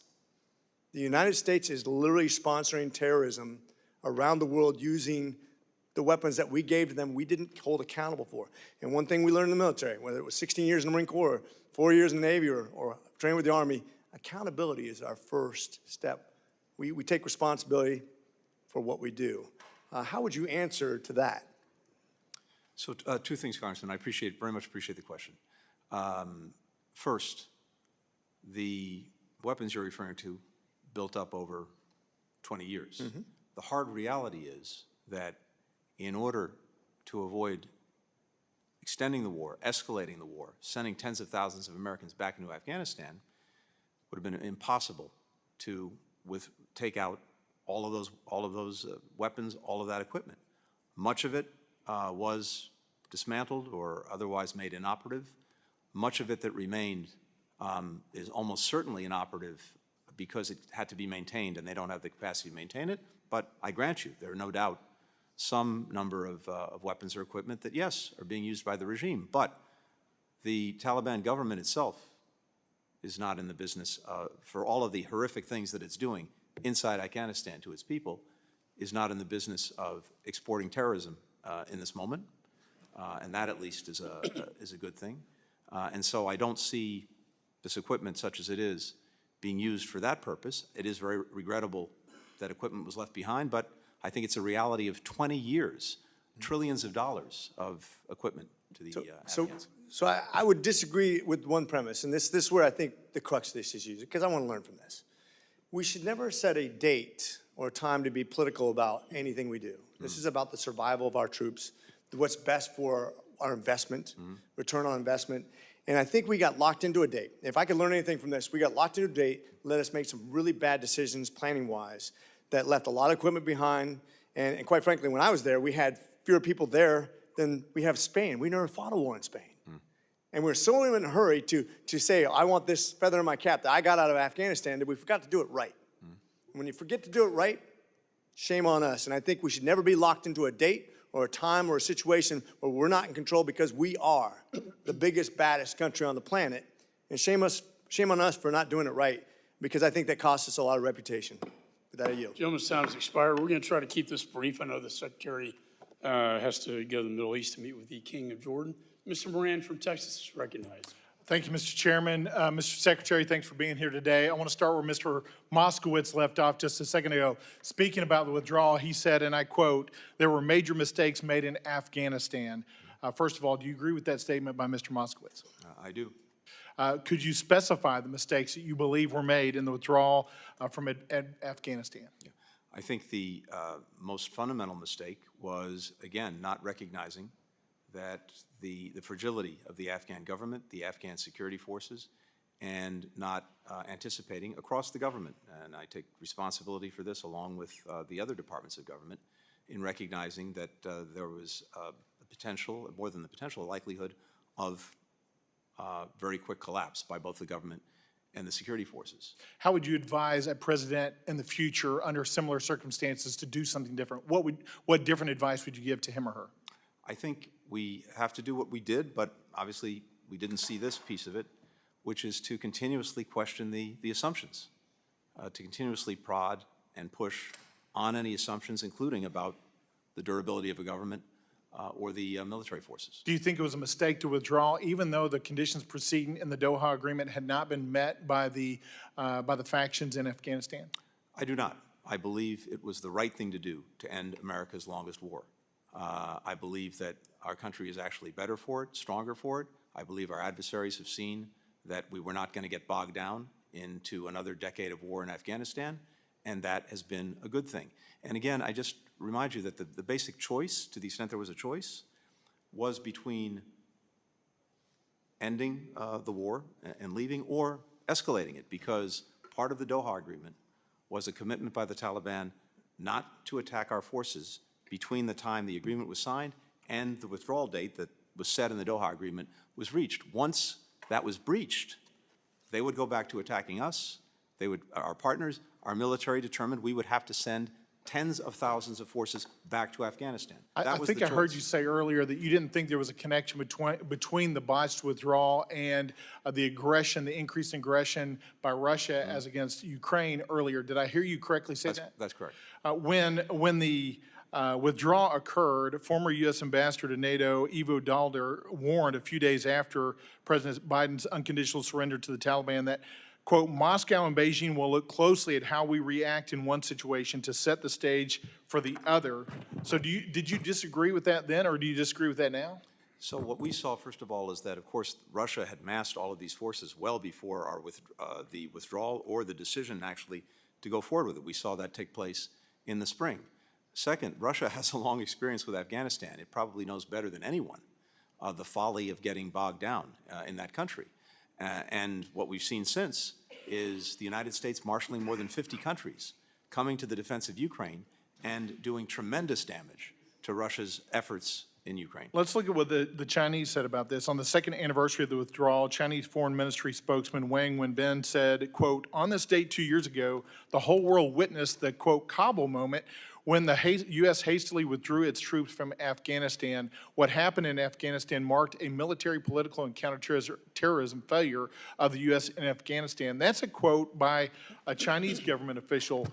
Do you think that our withdrawal from Afghanistan and the way that we handled it precipitated additional aggression by China towards Taiwan? I don't. In fact, we've seen this build up for more than a decade. And again, as I said earlier, in 2008, we had 200,000 troops between Afghanistan and Iraq. That's when the Russians invaded Georgia. In 2014, we still had 12,000 troops in Afghanistan. That's when the Russians first invaded Ukraine. These decisions are made for their own reasons, and with Russia and Ukraine, or with China and Taiwan. This long predated any things we decided or did in I want to ask real quickly, as my time expires, about before and after our withdrawal. So if we're looking before and after the withdrawal, do you think that the situation in Afghanistan is better inside Afghanistan today or before withdrawal as it relates to, number one, the safety and security of women and young girls? I think the situation is worse for women and young girls. There's no question about that. What about the access and opportunities for education for women and young girls today or before withdrawal? Worse. No question And about the opportunities to enter the workforce for women today or before withdrawal? Worse. Do you think a leave-behind force, even a small force, may have created stability in the region, or would that not have been something? That was not the choice. The choice was not leaving 2,500 people there. The choice was whether we were going to send tens of thousands of Americans back indefinitely with no guarantee of better results. It's also important to remember that by December 2020, the Taliban either controlled or contested territory that had 75% of the population of Afghanistan. Life for them then, including women and girls, was not good. But I agree with you, it's gotten worse. Do you agree we need to take additional steps to protect the lives of women and young girls in Afghanistan? Yeah, I agree we need to maximize every effort to do that. Gentleman's time is expired. Chair recognizes Mr. Moylan. Thank you. Mr. Chairman, I'm very sorry to interrupt, but as we said before this hearing, I had a hard stop at 2 o'clock. I agree. If we could keep this limited, we have Mr. Moylan, Mr. Van Orden. I'm happy to take, I very much respect the members and their questions. I'm happy to take the questions and respond within the next week. Why to don't we ask both of you, I want to give you the opportunity to ask one question. One question. Thank you, Mr. Secretary. Thank you, Mr. Chairman. General Miller was our last commander of U.S. forces in Afghanistan, Mr. Secretary, and he came before this committee. And the important thing that General Miller wanted to relay to us was about the characterization of your State Department's attitude toward the military, Mr. Secretary. General Miller was saying to this committee that there was this assumption, the State Department's assumption, that we don't need the military. It was the State Department's assumption, according to General Miller, that why don't you know this, General? You're withdrawing. Why don't you get out of here? All of you, just go away. That's General Miller, our last commander of U.S. forces in Afghanistan, what he felt important to share with this committee. Now, Mr. Secretary, in institutions like the State Department, your State Department, such attitudes often come from the top. I'm an Army officer myself, and it's all up to the leadership. So is it your assumption, sir? Did you assume to your State Department that your embassy in Afghanistan did not need the military?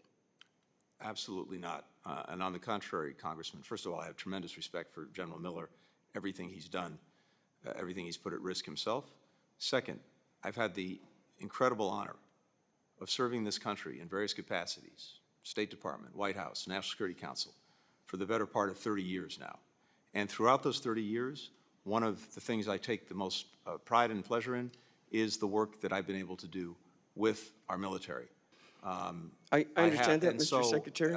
My department, in my time, certainly in terms of my own instructions to them, has done nothing short of do everything possible to strengthen and continue this essential collaboration. We can't do our jobs without the United States military. I'll take back my time. In this case, Mr. Secretary, I understand what you're saying here and now, but the generals of Miller, our last commander of U.S. forces, this is what he had to say to us. And sir, you may be saying this now, but however, the example that your employees understood is different than from what you're telling me. It's as if there was an absence of leadership that put the State Department of Employees in America and America at risk. And I'm sorry to say, sir, that this type of attitude that your State Department has had regarding... I would ask the gentleman to please expedite the question. Yes, sir, Mr. Chairman. Basically, sir, it didn't work out, according to General Miller, our last commander of U.S. forces. Thank you, Mr. Chairman. I yield back. Gentleman yields back. Chair recognizes Mr. Van Orden. Thank you, Mr. Chairman. Thank you for having me on your committee, and thank you for your leadership throughout the years. Mr. Secretary, thanks for coming here. I'm just going to establish some bona fides. I'm going to ask you a couple quick series of questions, and then I'm going to actually give you the chance, sir, to make sure that you could leave with your last hearing by doing something good for your legacy. I have served multiple tours in Afghanistan and Iraq, including one where I held one of my friend's hands as he was dying, listening to his wife crying through a satellite phone into his ear because she knew she would never see her husband again. And the Gold Star families here have my greatest sympathy. And we owe you a debt that does not go away. It's not a mortgage. It's not a 30-year commitment. It's forever. I'm the longest serving enlisted member of the United States military to ever be elected to Congress in the history of our nation. I was responsible for writing contingency plans for the entire continent of Europe and making sure that they worked. So with that said, I mean, I want you to know that because a lot of the stuff that you said to my colleagues is either not true, and that's either on purpose or due to incompetence. I would encourage you to hand to your successor Joint Publication 3-TAC-68 and have them open up to Chapter 5, Page 1, Paragraph C, because what you told these guys about who can do this is just not true. So you said that there was a plan. When was it written? Okay. You're referring to the NEO plan? Through the course of the spring. Okay, through the course of the spring. That should have been done years before. Let me When was it rehearsed? Can I add to that? I'm sorry, Congressman, just to be very precise. We have a team of people that go to every embassy, especially embassies of concern, every year, including Afghanistan. I know, in sir. I December participated in those teams. work on this. Did it include removing the military and leaving civilians to fend for themselves against terrorists and then reinserting the military in a panic to help rescue the Americans that you abandoned in Afghanistan? Was that an annex on the plan? It was based on the premise that It wasn't. government Okay, would did collapse. it include flying over 170,000 unvetted Afghans and distributing them throughout the country, including the 13,000 that you sent to my district in Fort McCoy, Wisconsin? No? Okay. Where are those Afghans, by the way? We don't know. And I was just given this note, what you just testified under oath is not true. The ambassador who led the NATO, led the NEO said they weren't operating on a plan. So you just lied under oath. That is not true. Okay, did your plan include intentionally abandoning American citizens and green card holders to terrorists in Afghanistan? Of course not. Did it include unintentionally abandoning American citizens and green card holders to terrorists in Afghanistan? No, of course not. Well, it happened, didn't it? Were American citizens and green card holders left in Afghanistan? The answer to that is correct. How many? You can't tell me. And you know hey, why listen, that man, I forgot to mention that, like my colleague Corey, I was one of the guys who went to go rescue American citizens. So I know you couldn't tell me. We knew, and you either didn't know or you lied. And here is my question. You are the Secretary of State now. Can you, with Secretary Mayorkas, grant a green card to someone who can absolutely 100% be verified for saving hundreds and hundreds of American service members and risking his life for over a decade, who is currently here under humanitarian parole? Can you guys do that? I would be happy to work with you on that. His name is Azizullah Aziz. Happy to pursue that with you, Congressman. Thank you very much, sir. And I'll tell you right now, you get this done, it is going to go, it's going to be one of the best things you could possibly do to redeem your reputation and your legacy as Secretary of State. And with that, I yield back. Joan yields. Let me just say thank you, Mr. Secretary, for being here. I want to thank you for your service as well. I think you'll be pleased to know this will be the last time you'll appear before this committee as Secretary of State and me as Chairman. And there's been a lot of talk about legacy. I know we've been working on legislation together called the Overseas Crises Response Implementation System and Immediate Strategy Act, or Overseas Crises. I hope that could be part of your legacy and mine as we close the chapter on Afghanistan, sir. And I wish you Godspeed to the Middle East. And again, thank you for your service. Pursuant to committee rules, all members may have 5 days to submit questions.